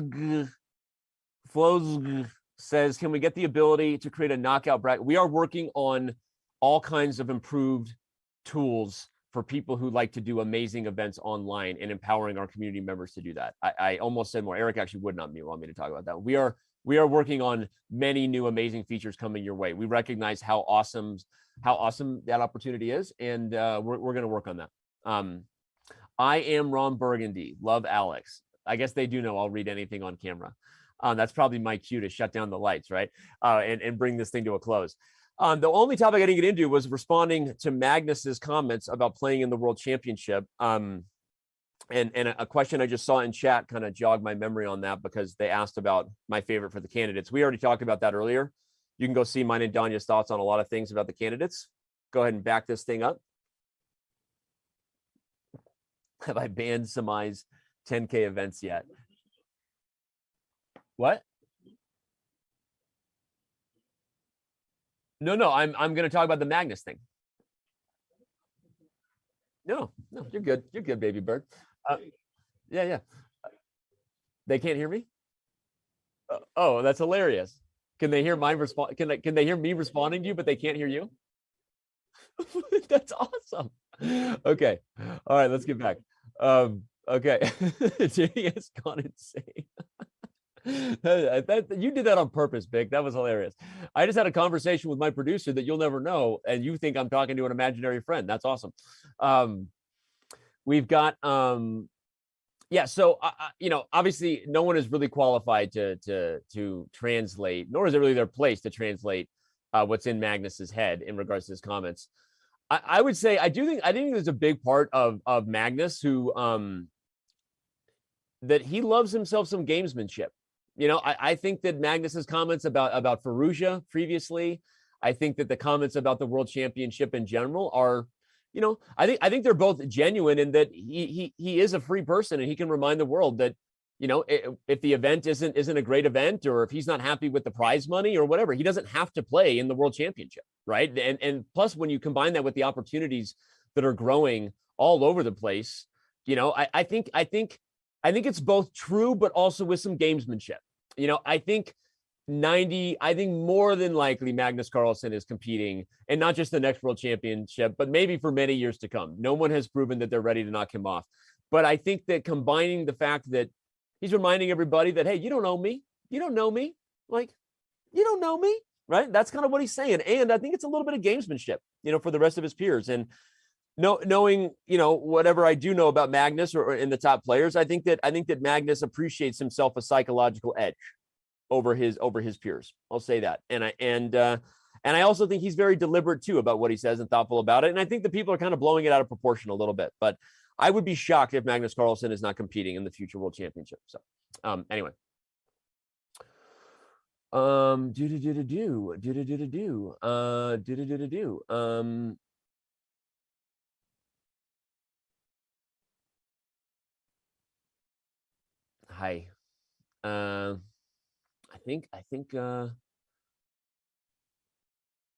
think we did it. I think we did it. I think it's time for us to send a raid to someone, do some fun things. It's time for me to go take some Advil for this raging headache I have. These lights are killing me.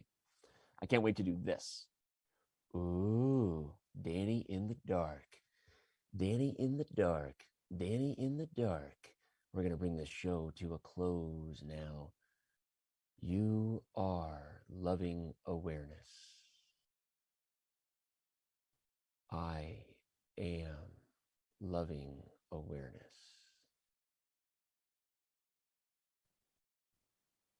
I am loving awareness.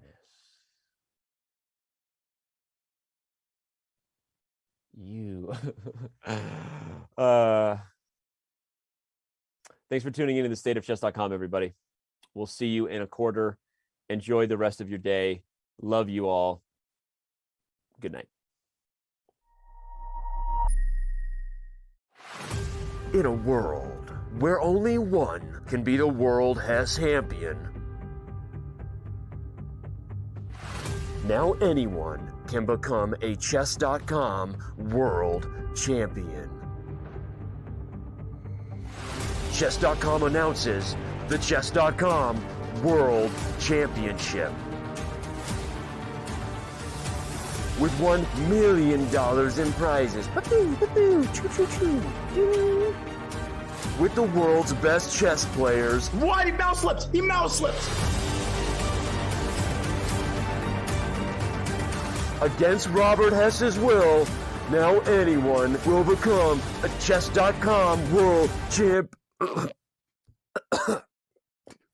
Hey everyone, that's right. We actually are launching the first ever Chess.com World Championship. With $1 million in prizes, anyone can play, anyone can win, and everyone will have a chance to take home their part in this $1 million cash prize event, because regular prizes will be available even for non-title players. So how do you sign up and how do you play? First, you go to chess.com/verified and complete the application process. Second, you just throw down on the chessboard and play with your fellow Chess.com verified members. Dozens of open qualifier events will qualify hundreds of players into the play-in round. After that, 32 victors of the play-in stage will be joined by 32 of the world's best invited for a 64-player epic knockout tournament. The final 8 players will head to Toronto, Canada for a live final where only one will be crowned the first ever Chess.com World Champion.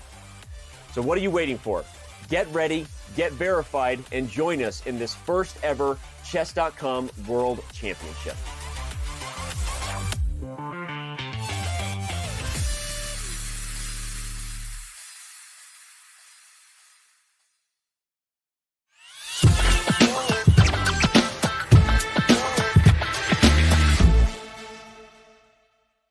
I love that move C5. He's just pushing that. Don't stop pushing. Simple chess, yeah. Look, he's got an escape square. There's no F4. There's nothing aggressive black can do. Naroditsky, it's looking like he's out right here. Oh, but take on F4. Oh, rook G8. Oh, my goodness. Rook B3 is coming. Oh, is that king mate? And rook G4 is mate. It's checkmate. Oh, my God. No way. It's literally forced mate. Oh, my gosh. And poor Min. I can't believe that. I've never felt so devastated for somebody. Even Danya, his mouth is wide open. He can't believe that's forced mate. Oh my God! I'm actually in shock, Robert.